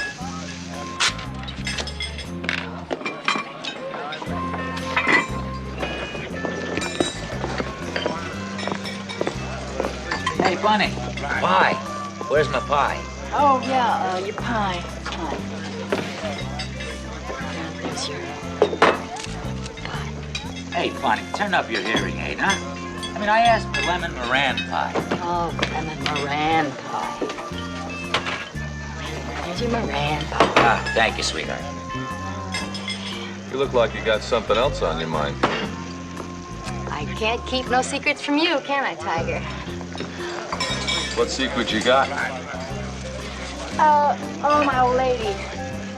She's sweet, but she's a little soft in the head, and I got her in this nursing home, and well, I'm the only one who really can, get to her. And I told the night nurse I'd call and check to see how she is, and Mr. Brock, honey, I'm gonna go make a phone call. Why don't you use the phone on the wall?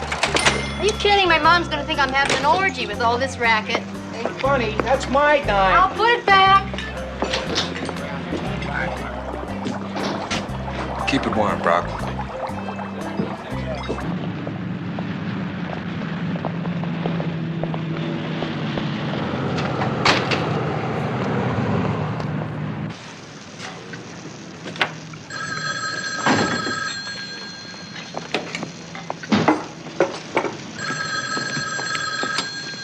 Sylvia's Hickory Pit. Sylvia talking. We deliver. Can I help you? Oh, yeah. Sure. William, it's your lady friend.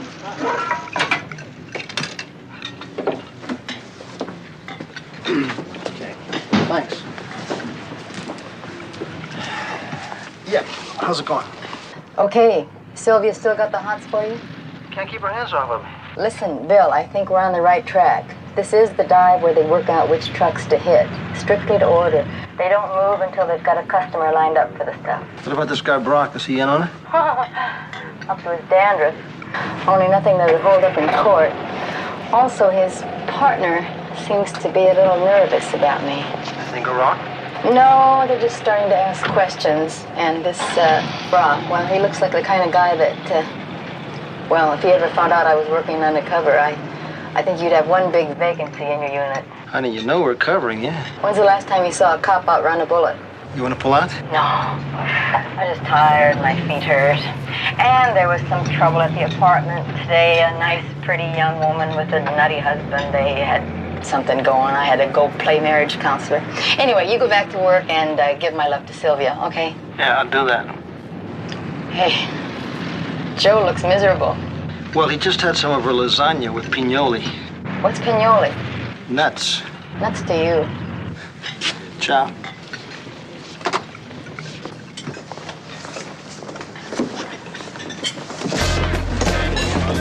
Make sure you have a good time. Everything okay here?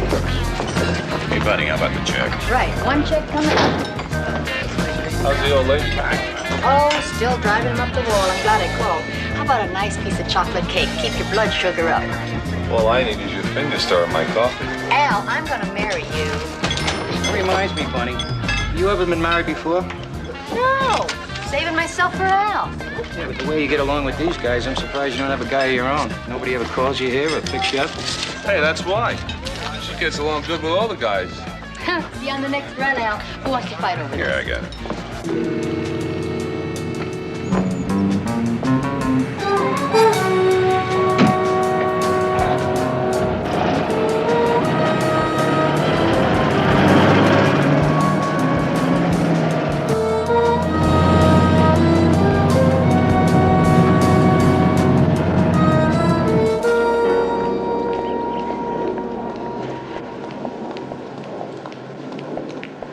Miss Anderson? I want to show you something. Do you mind? Only take a minute. Oh, could it possibly wait? Not this. Oh, goodness. Your husband did this? I was asleep in Mrs. Doherty's when I heard him come in. Well, did you talk to him or try to calm him down or anything? The state he was in, he'd have killed me. I mean, I know that. Lost horizon. Did anyone call the police? Yes, I did. But I guess it wasn't a heavy enough scene for them to issue a statewide manhunt. Boy. Well, there's a problem here, all right. He's convinced I'm the problem, all part of a grand conspiracy to deny him the recognition he deserves. He's got this idea he's a great artist. Well, he's not bad. If only certain people would stop putting him down, getting him fired one job after another. His current job. Of course, he feels I'm forcing him to prostitute himself. No way you can persuade him to get counseling? To him, the whole world's out of step except Sean Barry. Well, that's not that unusual. If only the police could throw a good scare into him, let him know if anything should happen to me, they'd know who did it. All right, I'll talk to Sergeant Crowley. Could you take me down there to kind of fill him in on the background? I mean, when Sean wants to, he can be so charming and witty like you wouldn't believe. I've been on my feet all night. Please? Come on.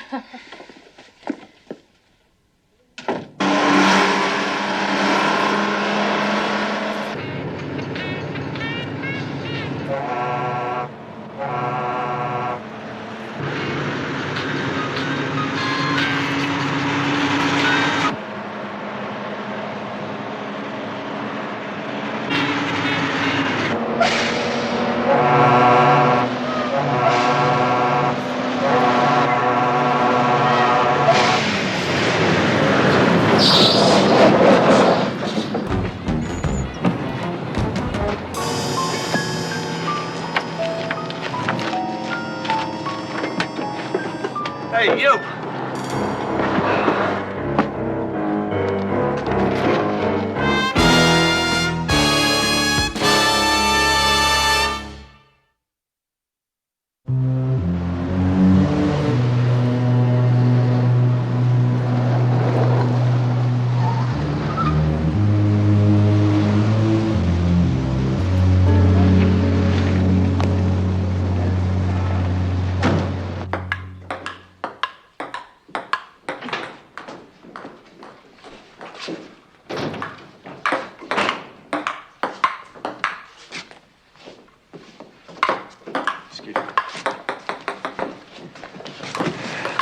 Hey, Red? Red, look, I gotta talk to you. Quiet, the game be over in a second.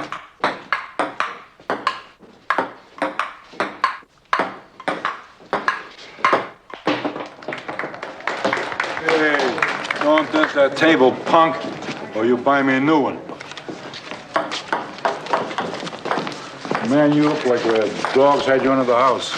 Yeah, there's some trouble at the house. Your old lady still playing footsie with that hairdresser? I don't know. She's playing some kind of game, you know, a puzzle. Look, that's not what I came to talk to you about. No? You once said that you had a nice, clean handgun for sale. What are you gonna do, knock her off? Hey, what the hell kind of thing is that to say? No, man, I just figure, well, I mean, nowadays, a guy's got to have some kind of protection, Red, you want to sell the gun or not? What kind of cash you got in your pocket? Enough.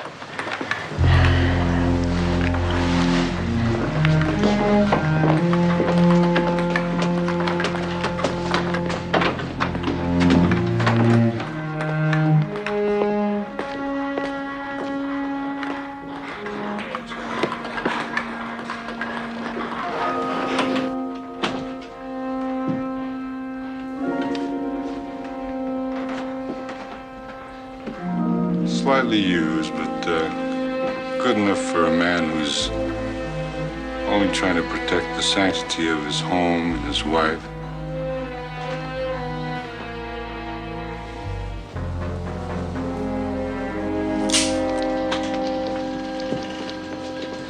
Those who in quarrels interpose often wipe a bloody nose. When I was a kid, once I had to write that 100 times on the blackboard. I'll get you some chalk. All I want is some sleep. When are you going to learn, Pepper? Never. All right, Mrs. Barry, you want to step in, please? Joe tells me you want to meet with Brock. I think it's about time. I'm Sergeant Crowley. Just have a seat. Thank you. Now, Pepper here tells me that you and your husband have been having a little problem. A little problem? Well, we exaggerate. Well, see, there are days when this whole city seems to be nothing but husband and wives who are ready to kill each other. But until one of them actually makes a move... Then, Sergeant, what do you suggest? That I buy a gun? No, certainly not. My hairdresser's name is Francis. To my husband, that proves it's a man. This may sound silly, but have you ever thought of just having him meet her? He doesn't seem to want to. It's almost as if he's afraid it'll spoil his anger. Anyway, next day he'd just think of something else. As long as we've been married, he's had these sick thoughts about this one or that one being out to ruin his life. Has he ever tried to do anything about it? How could he? They were all fantasies. Yeah, well, usually, all we can do in marital disputes is get the two parties into neutral corners and hope they cool off. And hope we get some sleep. I see. If I call you in time, you'll do your best to stop the bullet in midair. Oh, Hillary, that's not... Thank you for your time, Sergeant. I'm sure you have more important things to handle. Thanks very much. What'd you make out in tips last night? Lousy. How about you? $25.50. I'm giving up police work. Thought you already had.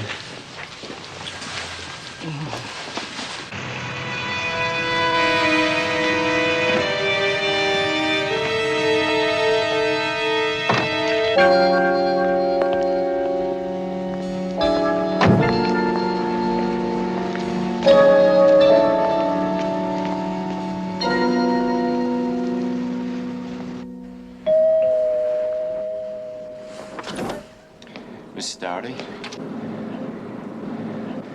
Hey, you really look very pretty today. Thank you. You know, I just, I saw a flick the other night with, Faye, Dunaway. And, she wore her hair exactly like that. Hey, look, it's okay my being here. I mean, I just came to get my stuff. How'd you know they were here? Well, I figured my wife's already changed the locks. You know, she being a graduate student in matters of the mind, I guess by now she ought to be an expert in handling paranoids like me. Look, I know she wouldn't have locked me out without my things, you know, my clothes and my paintings. Yeah, you're right. Come on, they're here. Thanks. I hope you didn't come back to cause any fuss or start any trouble with your wife. No, just to get my stuff. Where are the rest of the paintings? That's it. No, they were... Oh, never mind. Do you have any messages for Mrs. Barry? No. Just wish her happiness. She and that policewoman who, in a splendid gesture of feminine solidarity, gave me the final push. Miss Anderson, are you awake?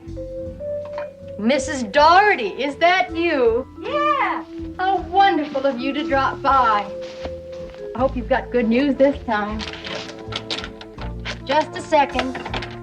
Good morning. Miss Anderson, I really hate to bother you. Want a cup of coffee? It's okay. No, thank you. But he came back. Mr. Barry.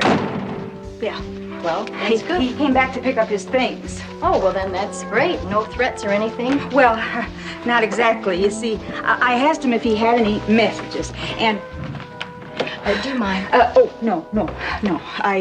I asked him if he had any messages, and he said, yeah. He said to wish his wife a lot of happiness, you and her. Good. That isn't exactly a threat, I know, but, well, you see, he said you gave him the final push. And I could tell by the way he was wearing his coat that he was carrying a gun. You're quite sure that's what you saw? Yeah. Now, do you figure on calling the police and having him picked up? I'll call and tell them what you said. Good. But if they don't find a gun on him, there's not much you can do to a man that wishes you happiness. Oh, well, I certainly hope you can do something because I'm really getting very tired. Those people yelling and everybody disturbing me. You are a policewoman. After all, you ought to know how to do it.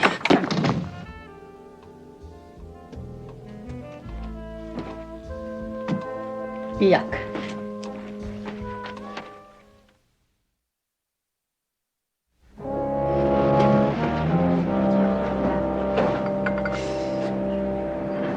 What can I do for you, pal? Hey, if a man plays his cards right, so I'll get a little dinner around here. I'll see you tomorrow, Brian. It's a little early for dinner. I just opened up. The only thing I got ready is some sandwiches and some stew. Yeah, I can't hack with no sandwiches. I'll have some of your stew. Where you from? Out of state? All right, sure. What are you hauling? What am I hauling? I'm hauling good stuff. Only thing is, I got me a little shrinkage problem. Everybody's got problems today. You ain't telling me nothing. Now, my boss wants me to carry a shotgun. I said, there ain't no way I'm gonna carry no shotgun. I mean, they ain't paying me to be wired up, you know what I mean? You're smart. You bet your life I'm smart. There's plenty of whiskey where that come from. I only got me one life. Well, I'll tell you the truth, between you and I never knew anybody that could grow a new head. That's exactly what I told him. If anybody wants whiskey, it's bad enough to hold a gun on me. He's looking at a live coward. Or better yet, you know what I'd tell him? I'd say, hey, baby, why don't you just not get yourself in no sweat? In fact, you make me an offer I can't refuse, and I'll give you door-to-door service. I guess it takes all kinds, huh? That's right. What about you? I mean, you know anybody who's real desperate for some booze? Mister, let me tell you something. I don't know who you are. You might be a cop for all I know. Or some other kind of a crook coming in here setting me up for a shakedown. This here is my business. I'm not interested in yours. Look, man, now get out of here and get lost. Hey, wait a minute. I said get out of here. I tell you one time, get out of here. Shit, you got a sour disposition, you know that? Only with my friends, pal. With anybody else, I'm just hard to get along with. Probably yesterday's stew anyway.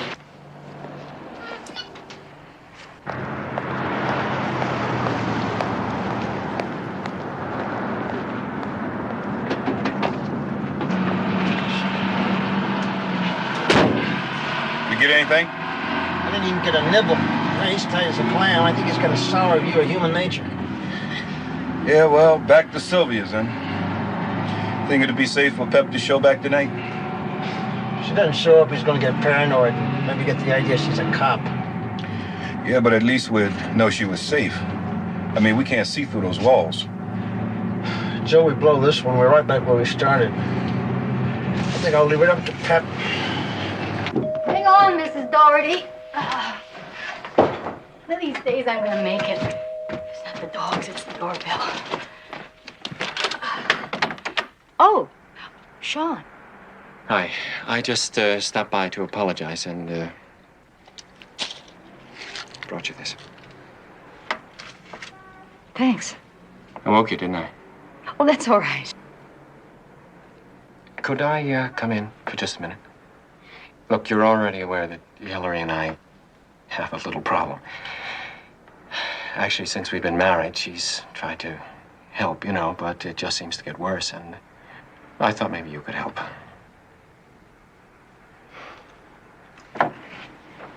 Thank you. Is she at home? No. She's probably afraid I'll turn up drunk and make myself obnoxious again. Mind if I sit? No.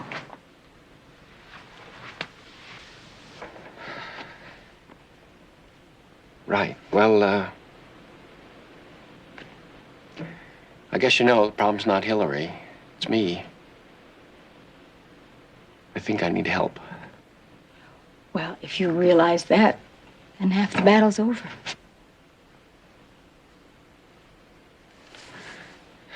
You have a nice sense of color. Thanks. Would you like a soft drink or No, something? no. You like to read? Yeah. Cop that reads, huh? Poetry? Sometimes. I have to be in the mood. Yeah, I know what you mean. With Hillary and me, I mean, in our marriage, I kind of wanted a mood to come. You know, poetic mood. How does that go? Teacher, tender comrade, wife.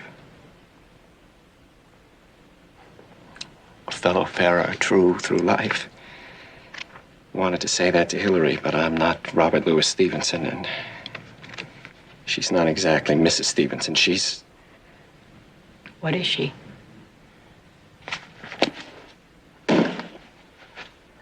Nothing. Oh, you know, she's the big psychology expert. Authority on matters of mental health, and she's always pinning these labels on me, and I can't accept that from her. And I thought that maybe, I don't know, you could tell me what to do. Well, no, I can't do that, Sean. That's something you've got to work out by yourself. By myself. Earlier today, Mrs. Doherty stopped by, and she said you came over to pick up your things, and she had the impression that you had a gun.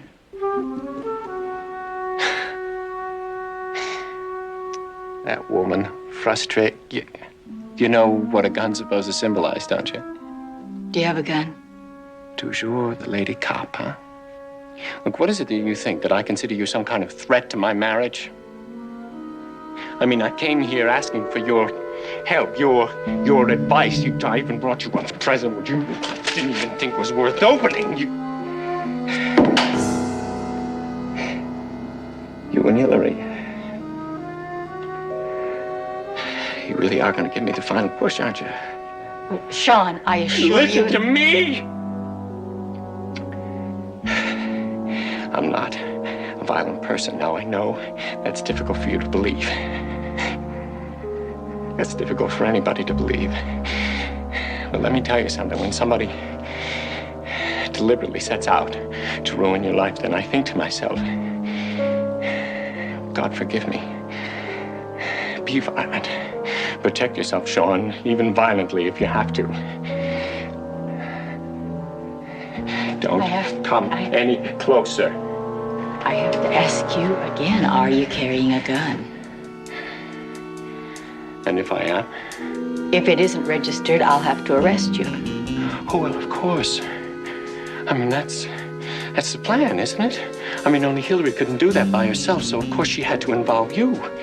Have me arrested, have me committed, while she and that gigolo hairdresser go waltzing off into the sunset together. You know what I don't understand is what you have against me. I mean, what did I ever do to you? I came here. I needed your respect. John, please give me the... You, please, get away from me. Get away from me.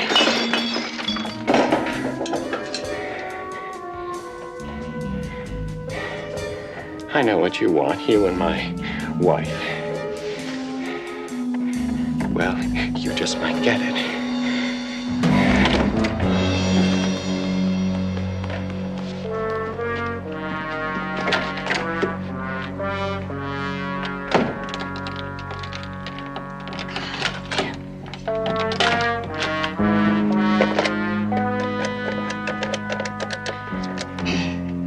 bills, Pepper.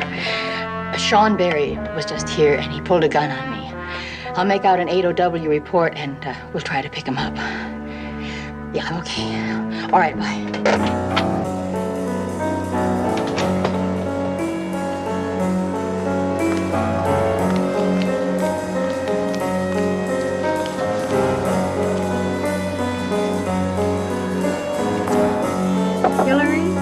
Yes? It's me, Pepper. Come on in, the door's open. I'll call you back.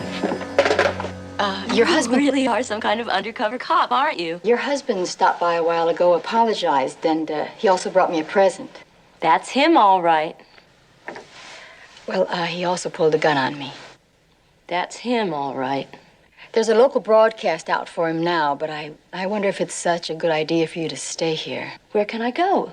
If I leave, he could be out there any place. Pick me off with one shot. You've got to tell me what to do. That's almost what your husband said. Pepper, are you equating me with him? Just stay put and lock your doors. And if there's any trouble, then call me at this number. And remember to ask for Bunny. Not Miss Anderson, Bunny. Hey, Bonnie, come on. We ain't got all night. My stew's getting cold. I'm sorry, Stu. Go on. There you go. How about a piece of coffee, Bonnie? Coffee. Where's my sandwich? Yours was the salami. There you go. How about some coconut cream pie? One left. Coconut cream. Hey, Bunny, I need some ketchup and sugar. Ketchup. You got a match? Sugar. There's your ketchup. Who wanted the cream? What am I supposed to eat this with my fingers? What? Didn't I give you any silver? I'm sorry. Hey, Bonnie, you know, this coffee's worse than usual. You must be in love again. Hey, can I have a straw? You want a straw? Please. I don't know. She sure wakes her butt off. Yeah, well, I still say she's got too much class to work in a crummy joint like this. Hey, if you want me to fire her, I'll do it right now. Not yet. Bum, bum, ba-dum. Bum, bum, bum. Bum, bum, bum. Bum, bum. Evening.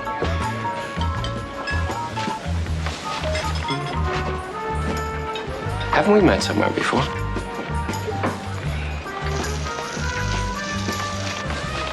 Bum, bum. And sin has left its sad scar.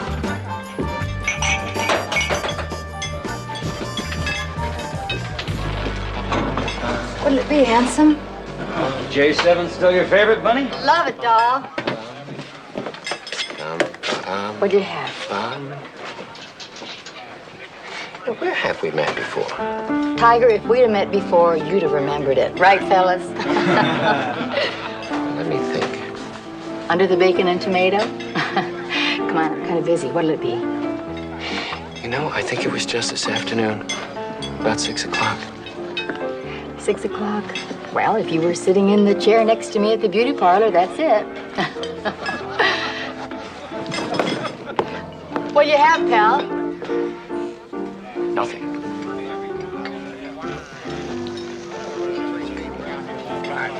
You know, there's a poem that keeps running through my head and I can't figure it out. Teacher, tender comrade, and her friend, the cop. That's it, isn't it? You're Sergeant Pepper Anderson.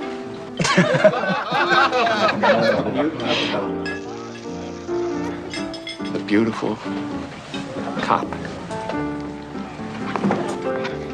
Boy, we really get some weird ones in here, don't we? Hey, Sergeant, can we have a little more cream here, please?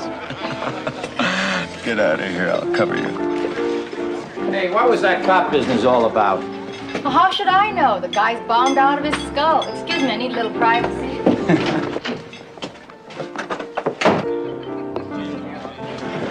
Hey, why don't you give the lady a break? Why don't you just go into the John? You know what I mean? Let's see.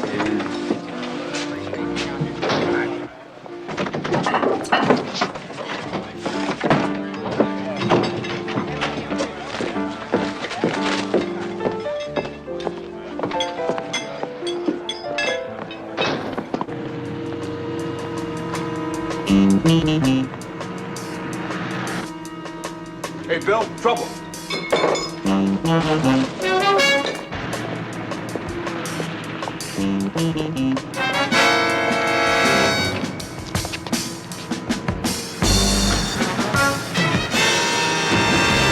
Hold it, please!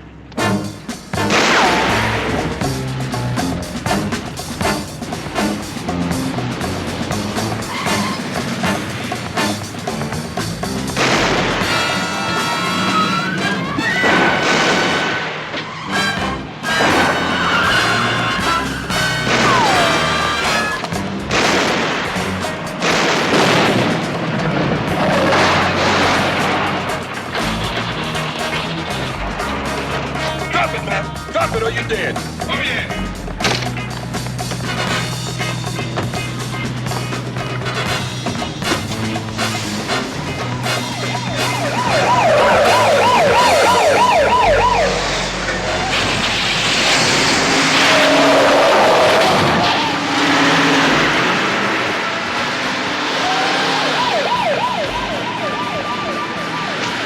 Shut it up or I'll blow you apart. Shut it up! Now put your hands on the wheel.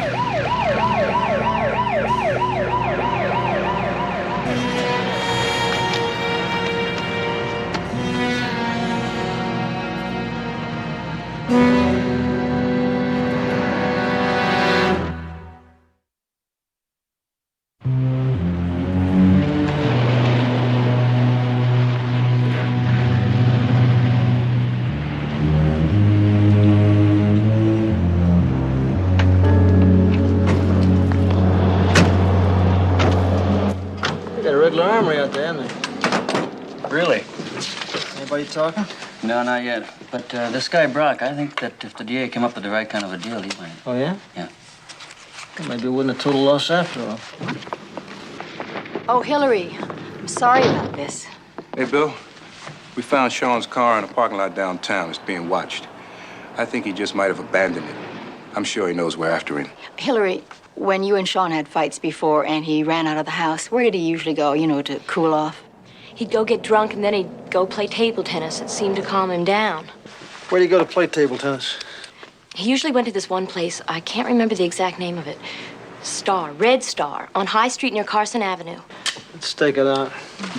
Joe, let's check these through and see I see it. Just one thing I ought to mention about Sean. This personality type, if he should ever feel cornered, trapped in any way, he'd never, ever give himself up. I just thought I'd better clue you in. Thanks. We'll give you a lift home. No, I think it would be better if I came with you. Helped you. Helped Sean. Well, we'll see. Let's go. Hey, Pep? Yeah. I didn't see any car follow you to the cafe last night. I thought you'd like to know. Tell Bill to wait up for me. Are you sure? Positive.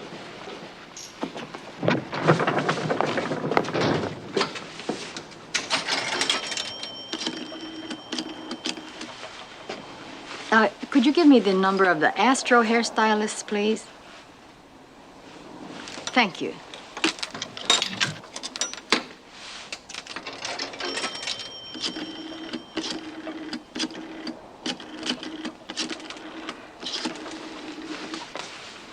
Good morning. Could I speak to Francis?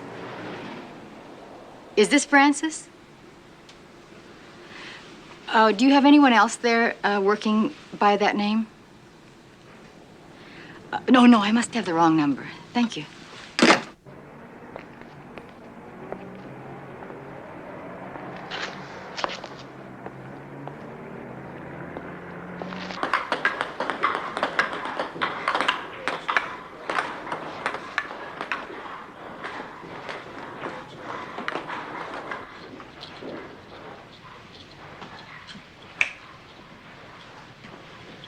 You just hit me. Somebody once said to me, if you ever want to pick up a clean gun, see old Red up on High Street. That couldn't be you, could it? No, that's another Red with red hair. Not me. I got my name from the Red Sox. Me and Van Johnson. Where you going, Red? Look, Sergeant, I'm losing money. What are you keeping that floor safe over there? What is this, a shakedown? What are you keeping the safe, Red? Huh? You guys, what kind of money are you talking about? If you're not too greedy, Sit down, Red, before I bribe you to the rest of the charges. Huh? Go on, sit down.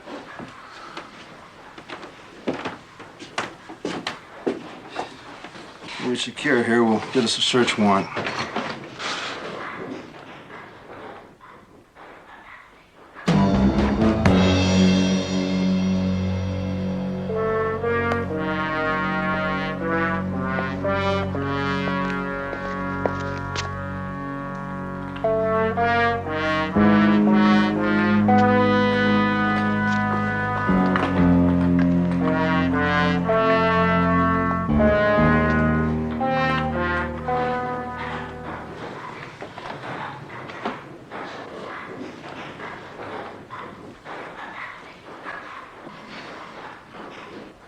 Why are you staring at me like that? No reason. Is it because of all the trouble I've caused you on account of that raving lunatic? Why should I blame you for that? Nothing. I'm just nervous. Any minute, he could walk in here and start blasting away. Why would he want to do that? You said yourself he was armed and dangerous, didn't you? Hey, Hillary, how do you really suppose he tracked me down at that cafe? Well, obviously he followed you. No, one of our partners was staked out, and he said nobody followed me. What do you think? Well, you could have said something to him when he came calling with his olive branch. The only outsider who knew I was at that cafe was you. Well, you don't think that Are you insane? All I had was the phone number. Whenever the boss answered the phone, he always answered Jose's Cafe. Anybody could look up the address in the phone book. What earthly reason would I have to tell Sean where to find you? Well, you tell me. Maybe to cheat on you, to kill me? What? What? She's insane. Mrs. Barry, it seems to me that your husband had this crazy suspicion about you and your hairdresser, okay? Only what if it wasn't so crazy? You see, Pep called the Astro hairstylist, and she asked to speak to Frances. She tells me Frances has a very deep voice for a lady. Haven't you ever cheated on a man? No. And I've never set him up to be killed by the police either. Is that what you think I was doing? I wish I could understand why lovely little things end up emasculating their men, and then their husbands run around wondering what happened, blaming themselves. You know what I think? I think your lady cop has fallen for my charming, crazy husband. That's what I think.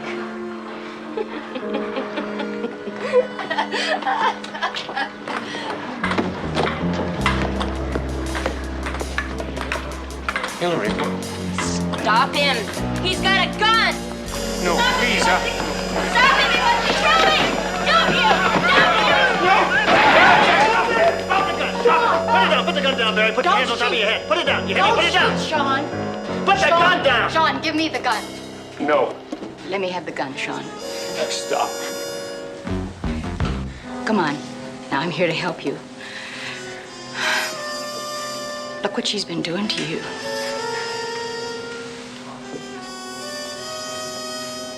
Sean, we've all heard about battered children, battered wives. Well, what about the battered husband? The guy who gets hit, hurt, battered psychologically to the point where all he wants to do is kill himself or kill somebody just to get back some of that manhood. Look at her. Can't you see it? We're here to help you, I swear. Give me the gun. Give me the gun, Sean. Right about me?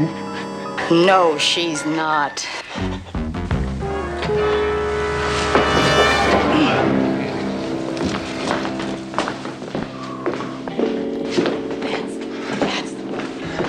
That's good. Good, Sean. good, Sean. You're gonna take me in, aren't you? We want to help you. You want us to help you? We want to. Come on.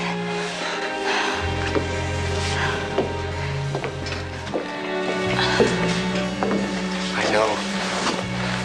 I'm sick. But I couldn't admit that to her. She's a lot sicker than you are, Sean.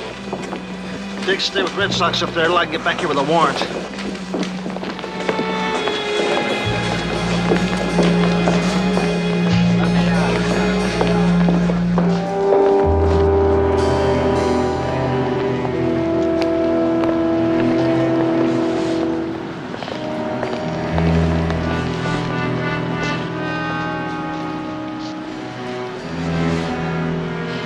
Sergeant? Yeah? Can I go home? Lady, as far as I'm concerned, you can go to hell.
Frank, I don't want anything from you. That little incident on the beach tonight is going to cost you another $10,000. Yes, he's a friend. A separate room type of friend.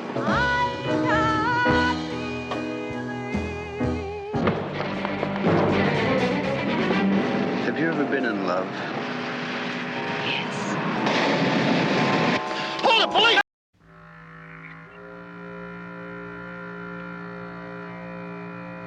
Debemos saber más esta semana.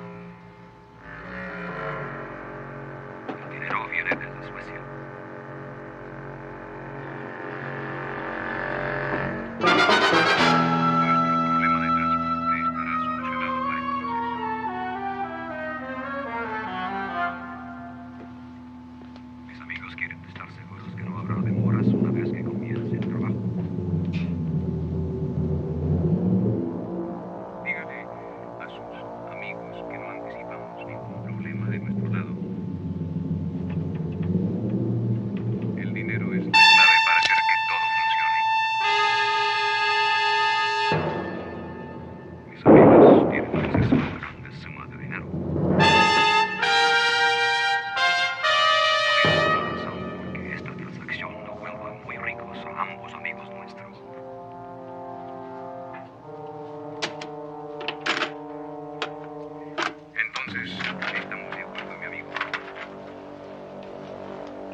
Thank you. Aren't we going to order something? I'm starved. Unless you can order and eat in 5 minutes. And in this place, it takes the waitress 5 minutes to find the menu. Well, I'm hungry enough to try. Hi, fellas.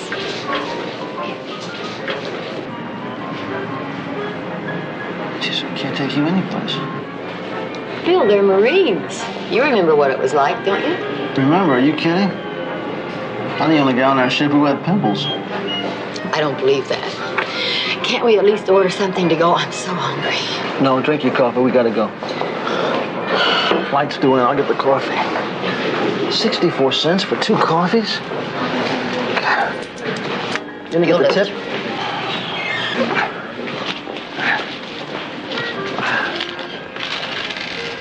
Semper Fidelis, fellas.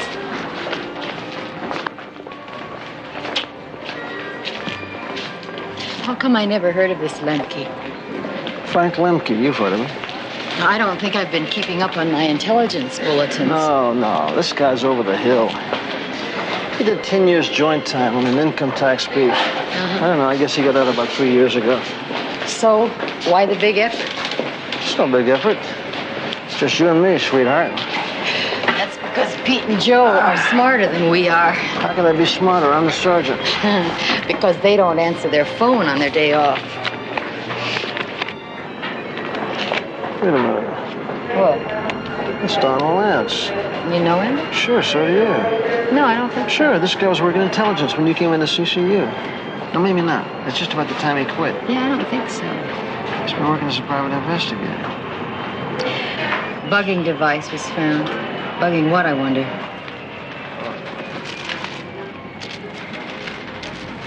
There he is. That's our boy Lemke. Flight 419 from Trenton, New Jersey, now arriving at Gate 8.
Any problems? Nope.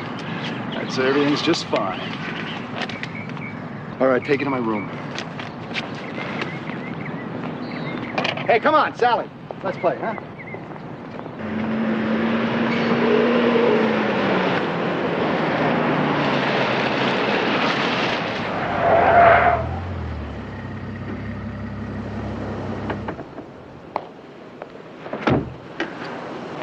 Been a long time since I had a steak here.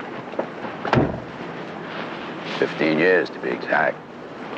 You know, I didn't know the place would still be here.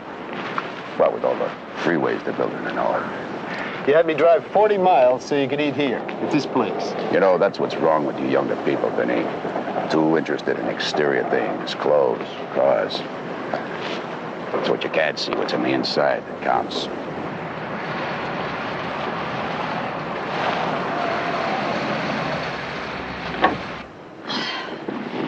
Well, I don't blame him for stopping here. It's a great seafood restaurant.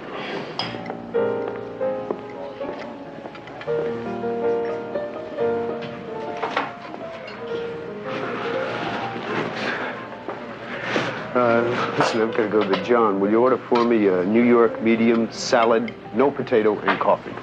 No coffee, bad for the nerves. Trying to milk. But you sound like a TV commercial. Okay, make it milk. We should be there in about an hour. He make any contacts yet? No, not yet. But he will. Well, keep in touch. Things could get a little tight. You're telling me.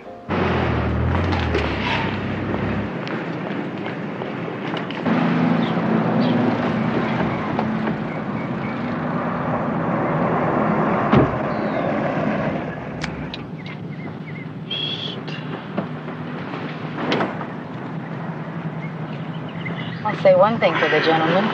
He sure picks nice places. Yeah, but what does he pick them for? That's the key question.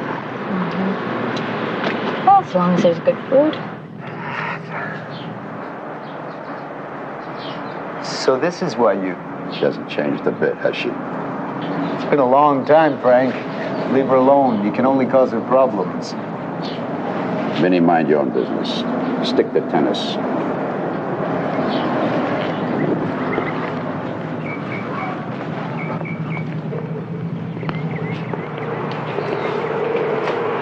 Registry. She's beautiful. Miss Tracy Connors. I Sensational. saw her once at the Grove about 5-6 years ago. I think she's great.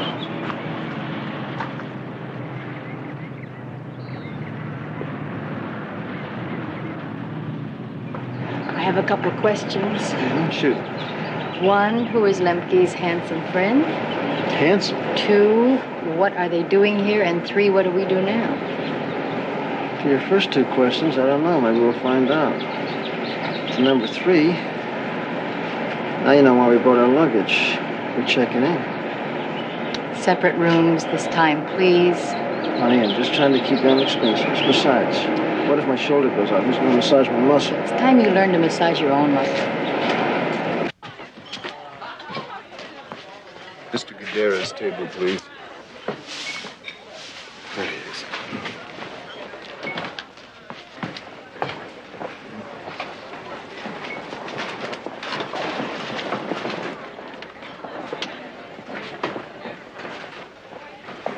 Well, that's very interesting. Hey, Frank, you couldn't have picked a better location, huh? What a place. Hey, let's have some dinner, huh? We ate. Drinks would be fine. The heavy-set one? Mm-hmm. You know him? Yes, ma'am. That's Ralph Guidera. He was indicted in a big real estate fraud last year. This guy's been on the edge of organized crime for years. Looks like he's shooting for the big time. Hey, Vinny, I understand you're playing in the tournament. Maybe you can give me some pointers. You know, the pro here charges $25 an hour. Imagine that. Poor baby, you need a loan?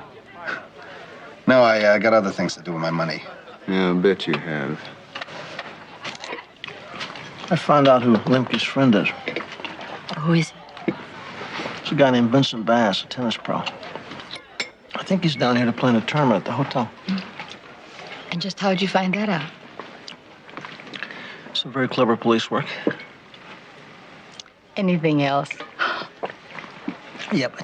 I called the office. The guy's got no local record. Oh, and I talked to the old man, and he said, find out what we can. He's sending Pete and Joe down tomorrow with some bucks. That's how I can afford the wine. Finally, a paid vacation on duty. Miss Tracy Connors.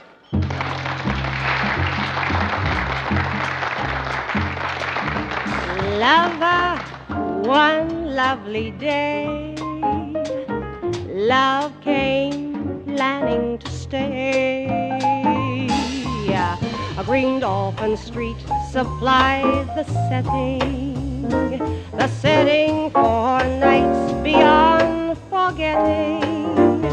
And through these moments apart, love remains in my heart. When I recall the thrill I'd found on, I could kiss the ground on green dolphin street. Lover, one lovely day, love came planning to stay.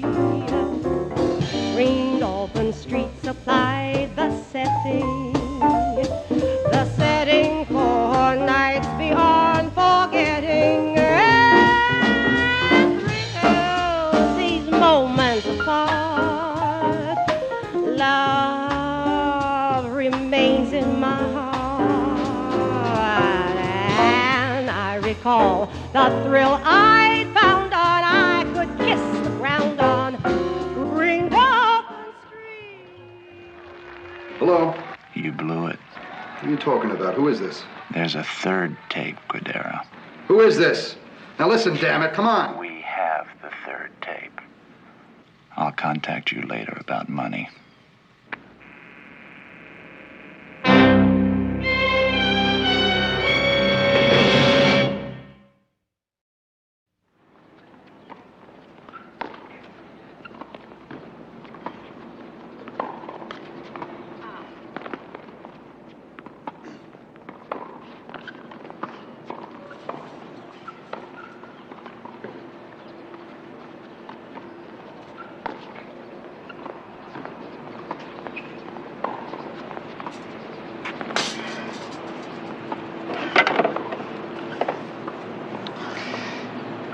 You got to work on that backhand a little. You noticed. Are you waiting for a partner? No, I gotta warm up some more. How about a game? Well, how good are you? Good enough to straighten out that backhand. You're on. Vince Bass. Pepper Anderson. Do you come here often? First live. It's really beautiful. You work here? No, I'm playing in a tournament here next week. I thought I'd get used to the courts. Oh, no. With my backhand, I've met a tennis pro. Oh. Frank, these are the key men who'll be working for you. Lemming, casino operations manager. Troutman, accountant and financial operations. Salazar, security. And Posner, he'll be our communications expert to your old East Coast operation. Now, here's how it looks. We've got enough votes on the city council to ensure passage of the ordinance to legalize the casino. That's cost us $75,000 already. Oh? Who put up the $75,000? I did. We've got to get things going. Now, as soon as we start operation, we tie into your old operation, and we're in. Nah. You want me to put $3.5 million in front. All right. Let's talk percentages. We figure your cut would amount to $15 million the first year. Now, I don't want you to confuse age with stupidity. I figure this operation should net $75 million a year. Got a big overhead. Overhead. You're asking me to put up 75% of the capital, plus use my East Coast contacts for 15% of the action.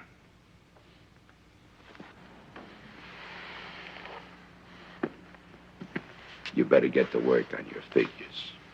Yeah, well, maybe we did overestimate our contribution. I'll check it out with the rest of the guys. Yeah, you do that.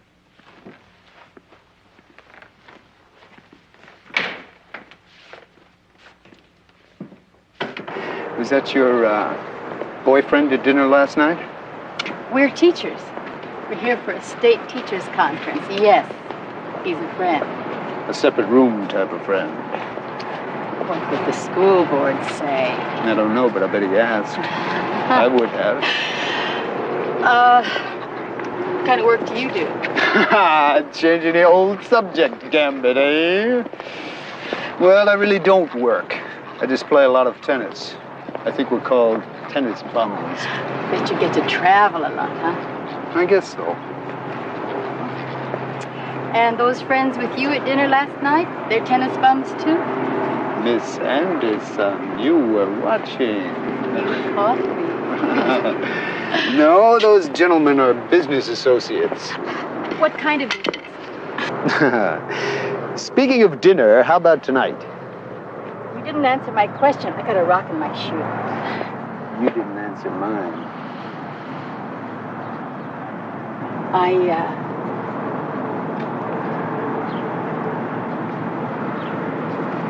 Okay. I'm late to a meeting. 8 all right? 8's great. Miss Anderson.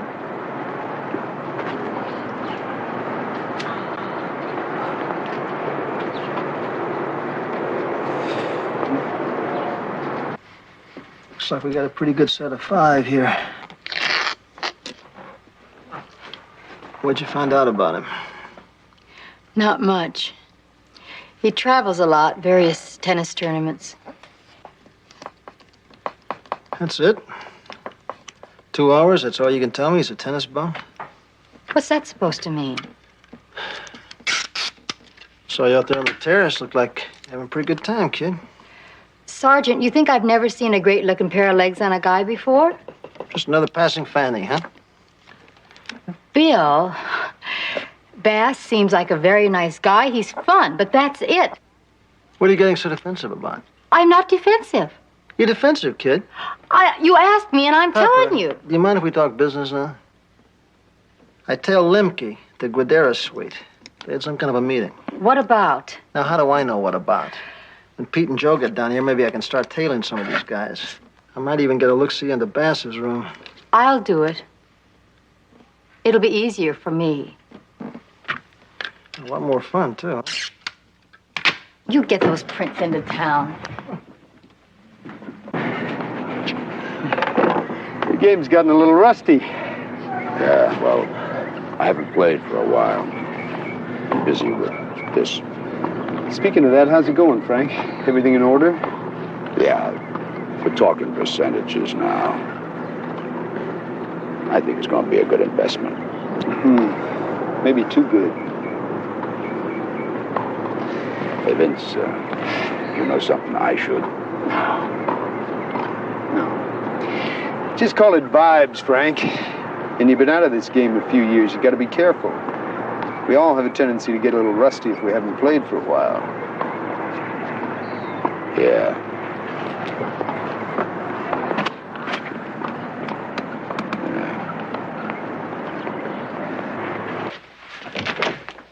Frank, come on in. What's up, huh? Let's talk. Now, can I get you something, huh?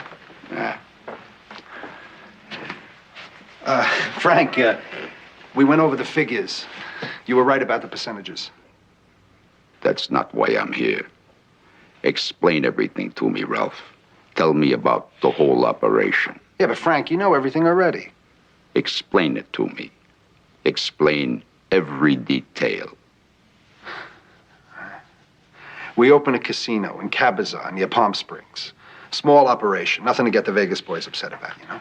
Then maybe later we open a couple of more, like a franchise. Yeah, but you know this already. What's the matter, Frank? A friend told me you're holding back. Okay.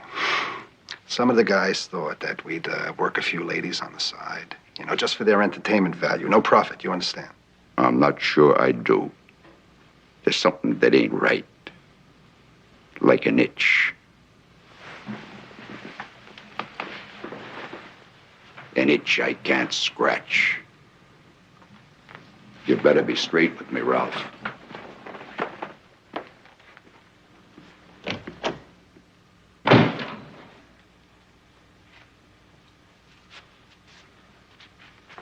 You heard? No. What do you think? Does he know anything? Yeah, my guess is he knows something. But if he doesn't, he's not going to stop checking until he does. Yeah, but who? Who talks to the old man? It's Bass, man. It's got to be Bass. Yeah, I think you're right.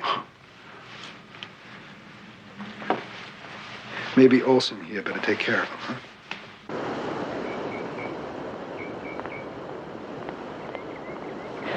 Oh, excuse me. Could I trouble you to unlock my door? I left my keys on the dresser.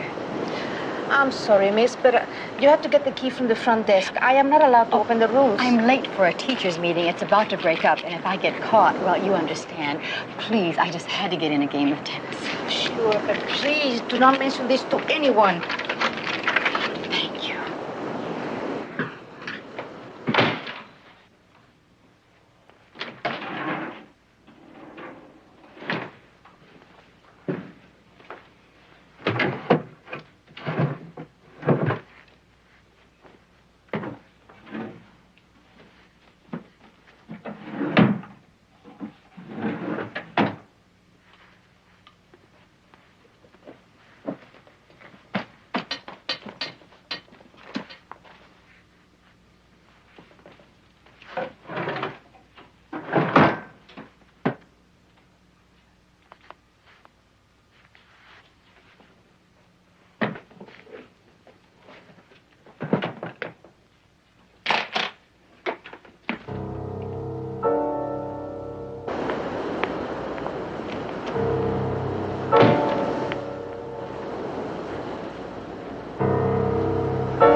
Yeah?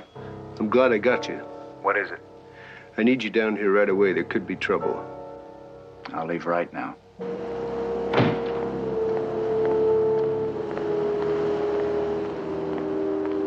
Don't turn around. Just keep walking.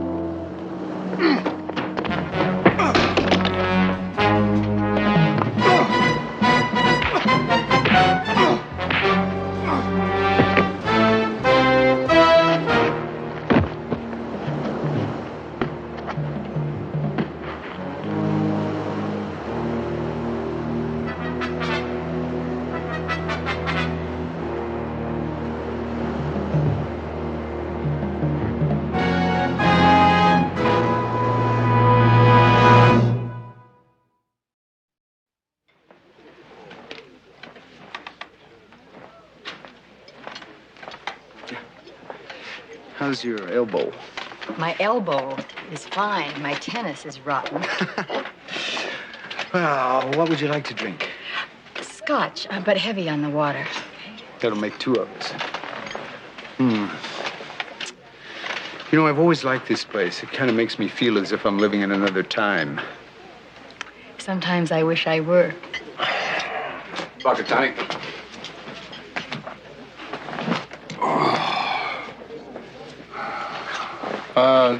Pass me those chips, please.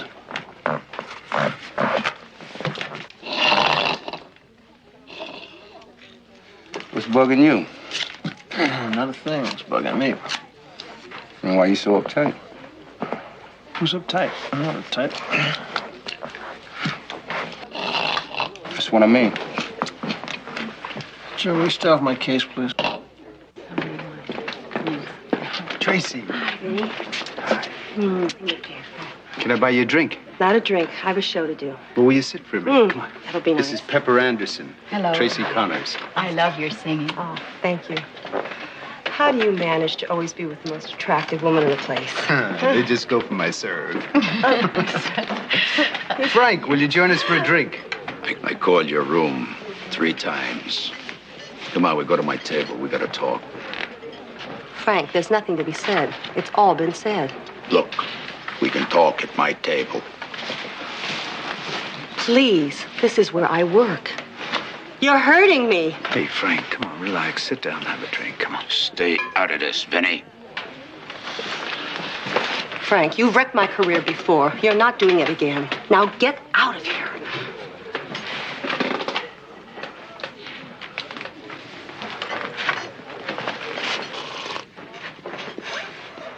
You better stay with him.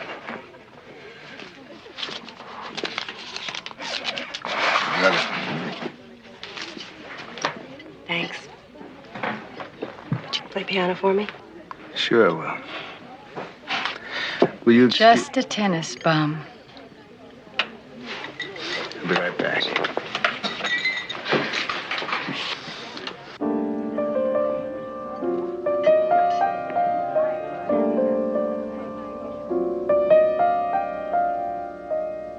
Feelings, nothing more than feelings, trying to forget my feelings of love.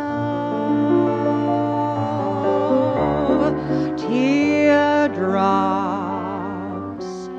rolling down on my face. I'm trying to forget my feelings of love.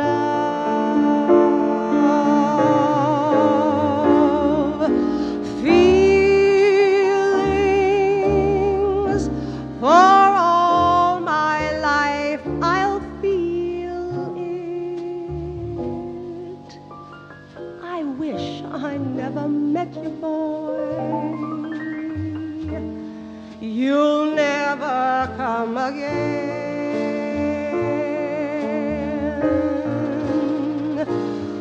Feelings,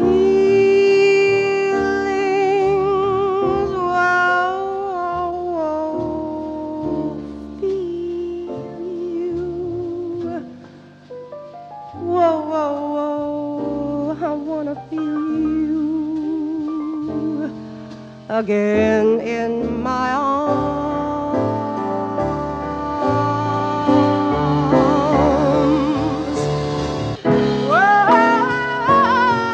Whoa, feelings, whoa, to feel you again in my heart.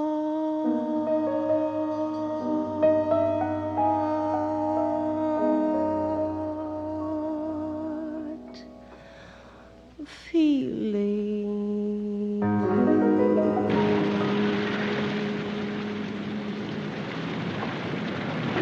Vince? What's with Tracy and Frank? Tracy Connors. She was headed for the big time once. She had it all. What happened? She fell in love. She was subpoenaed to testify before a Senate committee investigation on organized crime. Testify about what? Her association with Frank Lemke. She was Frank's girl. The big time. But that was back in the 50s, and it just about destroyed her career. No one would touch her after that. Today, she'd become a celebrity and write a book. Right. You care about her, don't you? She's a friend. That's nice. Pepper, Oh, you scared me. I've really enjoyed. I guess what I'm trying to say is that it's fun tonight, right now. I feel the same way. Have you ever been in love? Yes. You know, it's funny. I've always felt I was immune from something like... Well, I guess we all have our own image of ourselves. Are you afraid of getting hurt? Yeah. Possibly. Uh-huh. I guess I've been ducking too long. But Pepper, I'm glad that you're here with me tonight.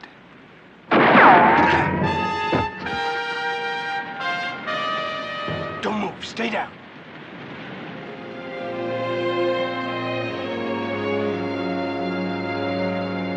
Is this the guy? Yeah, that's the guy. Highway Patrol said he must have fallen asleep at the wheel. Broke his neck. Is he friendly with theirs? Associate. That's what the manager says. Jim? What about Bass? Well, we ID'd him through DMV, and his real name is Barcelona. Oh, really? Why don't you tell me something I don't know already? What does record show? Nothing. Nothing? Nothing. The CII? Bill, we checked everything. There's absolutely nothing. The FBI. Did you check the FBI? Hey, come on, William. We did a thorough check. He doesn't have a record. He's clean. Yeah, well, there's something going on here, and Bass is right in the middle of it. And we're going to find out what. What's his predicament? Pepper.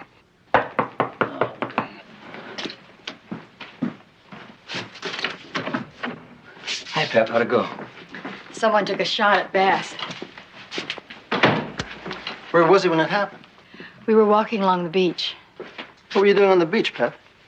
doing what I'd get paid for, be a cop. Okay, so what happened? Well, we were... Look, someone took a shot at him about 200 yards from the hotel. In case anybody's interested, he wasn't hit. Did you get a look at who fired the shot? No. Pete, you want to lay it on her, what we found out about Bass? What about him? Well, we ran a make on his prints. Well, what are you trying to tell me? His key name came back Bazzaloni. Remember that newspaper story about Lance, the retired cop? Yeah. Well, they matched up Bass's prints to a set they found in Lance's room, and right now he's a major suspect in the case. Homicide couldn't connect the name with the prints until we showed up. What kind of gun was Lance killed with? 45. Pep, did you go have a look-see like we talked about? What'd you find? What'd you find, Pep? A 45.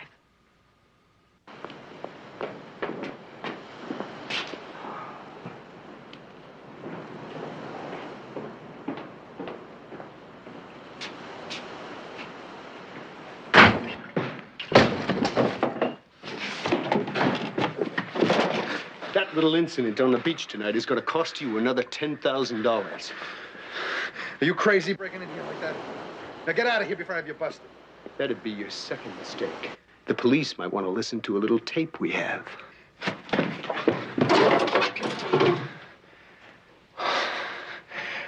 You're getting to be a nuisance, Bass. You know, I don't think I can miss you at this distance. You can count on it. Burglary. Isn't that what they call it?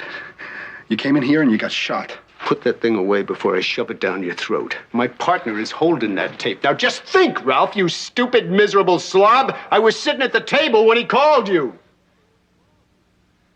Prove it. I want to hear it. I could play it for Frank. He might enjoy your big plan. You're crazy, damn it. Prove it or get out.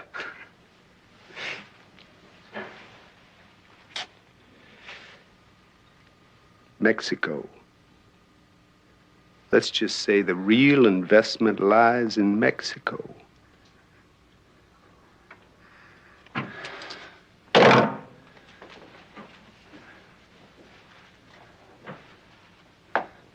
All right. No more games. How much? I want that tape. $50,000. All right, you got it. You'll have it tomorrow.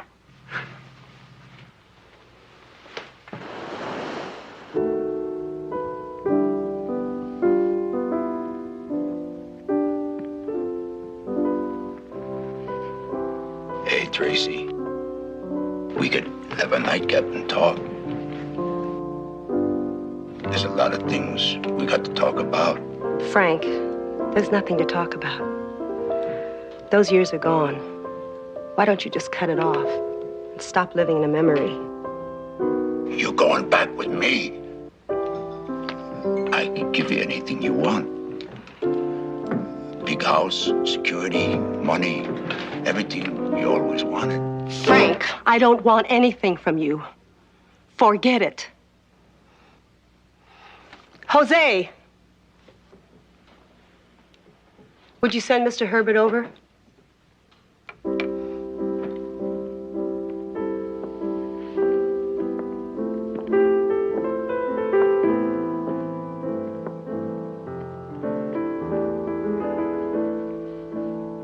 Care for a little company? Girl talk? I'd love it. You know, I met you once backstage at the Grove a few years ago. You're kidding. You probably don't remember, but you were wonderful. Thank you. I didn't know whether or not to interrupt. Oh, it was nothing. It was just reliving an old nightmare. Frank Lemke. Yeah, Frank Lemke. I need him like I need a bad case of laryngitis. But you were close once? Once.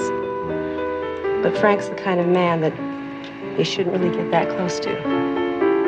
I think you understand. Sure do. And then again, there's Bass. Tracy, what can you tell me about Bass? What do you want to know? His connection with Lemke. You're asking me if he's a crook? I guess so. I don't really think he is. He just likes to hang around with the big gamblers and party and all the broads and that. So. Do you know anything about astrology? A little, I guess. What's your sign? I'm Virgo. Well, Bass is a Pisces, so that should tell you something.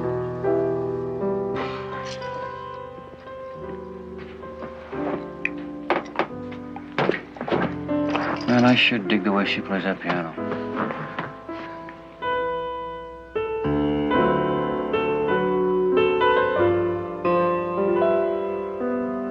Yeah, you get something like a glass of milk? They just put the old man to bed. Bartender almost threw him out. Thanks. Would you turn? Little blackmail. Bass put the screws to Gradera for $50,000. I think it was $50,000. This game's getting rough. How'd you find all that out? Bass. Say this much for him. He's got a very unusual way of opening doors. Where's Pepper? Guess you went to bed.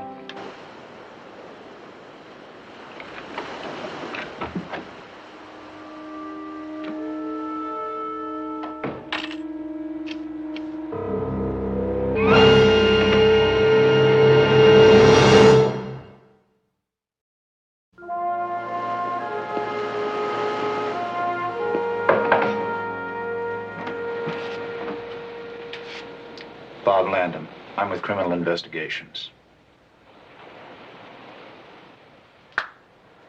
What the hell is going on down here? I swear this thing's got more angles than a pipe fitter. We have developed information that Gadara is putting together an organization for distributing Mexican heroin to the East. Mexican heroin? We've had a tail on him for about 3 weeks. Wait a minute. How does Lemke fit into all this? I mean, according to his file, he's not even involved in it. As a matter of fact, not only is he not involved in dope, but he's been on the outs because he wouldn't handle this stuff. He doesn't know.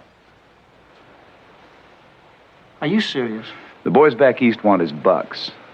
See, when he was on top, Lemke salted away almost 20 million in Swiss bank accounts. Now, the syndicate wants that money back, and only Lemke can get it. But he won't deal in junk. That's why they had Gadara set up this phony casino operation. Just how tight are you guys into this thing? Pretty tight. We've got a snitch right in the middle. Snitch? You don't mean Bass? He's working on a forgery beef.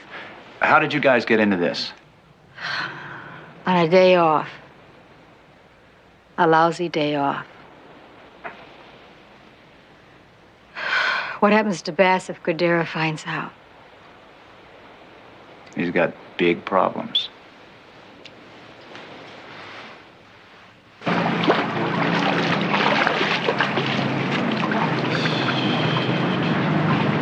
How'd you finally sleep last night? You know. Is Landon calling the shots? That's his snitch, his case. As far as I'm concerned, we could pack up and head home. Chief wants us to hang around and lend a hand. We should meet Landon in about 10 minutes. I gotta make a stop. His room is 127. I'll see you there when you get through. Okay.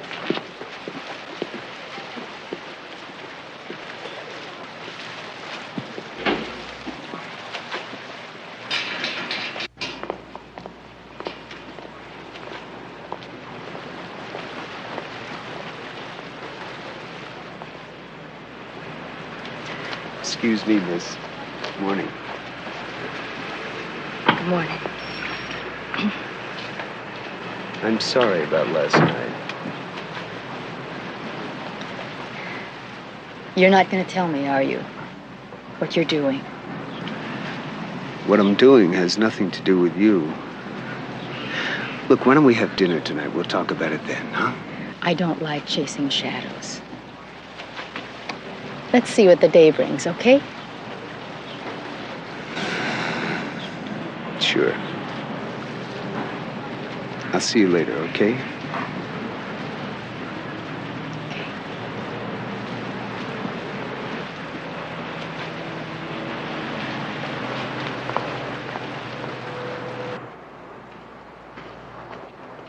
Vinny!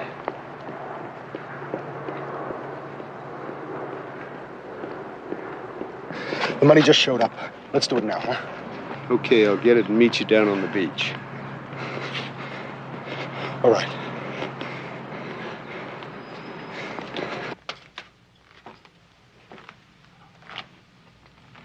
Your name, your money. That's what they wanted, Frank. Who's involved? Calling the shots. Ralph Gadara. He's using you like you're some wet-nosed punk kid. You bring what I asked for.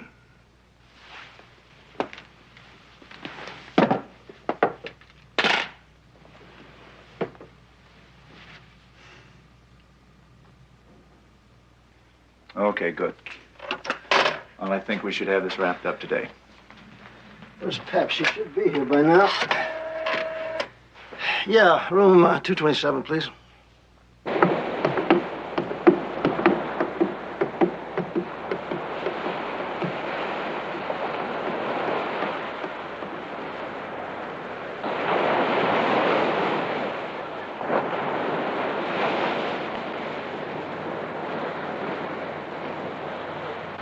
To bring it? Relax. You're a nervous wreck. I got it right here.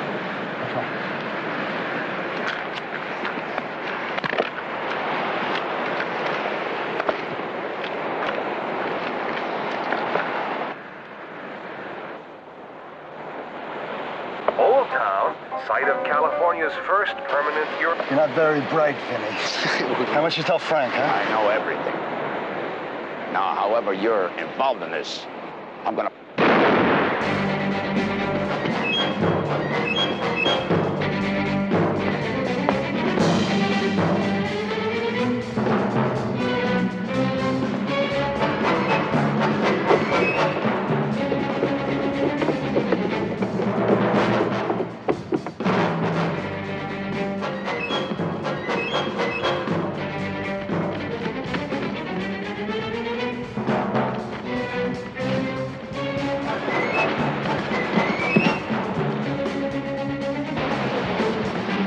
Hold it, police! No, Crowley!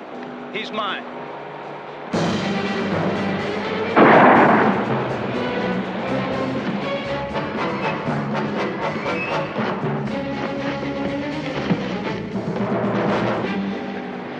Got a better break than he gave Lance.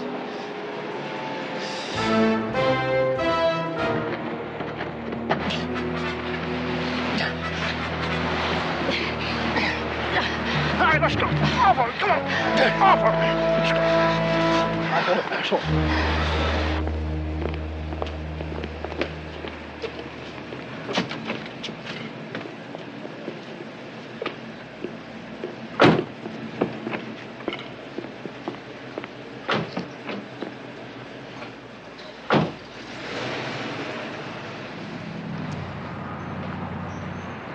Hey, Landon, Yeah. what about Bass? Well, as far as I know, he hasn't broken any law. Just who the hell is Vincenzo Basiloni? He's a cop. He's a cop? He's one of my agents. So was Donald Lance. I recruited them both. Lance when he retired from your department. And Bass? Well, Bass grew up with some rough kids. He ran with some criminals. He was a natural. Lemke liked him, and that's how we were able to keep a line on Gadara. And through Bass, we've been able to keep informed on what's happening in various crime circles. But as far as the rest of the world is concerned, Vincent Bass is just another tennis bum. Can I at least tell Sergeant? No, Crowley. Especially not Sergeant Anderson. I'll see you.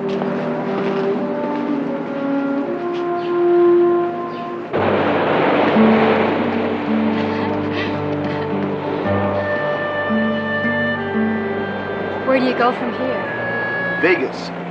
Big tournament there next week. Vince, just what are you? I'm a tennis pro who just happens to have some friends who are crooks. You have a funny sense of humor. Pepper, I know you're a cop.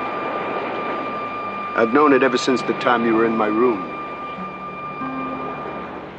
Doing my job doesn't make the rest of it a lie. I know. You don't have to explain to me. Pepper, we run in different circles, you and I.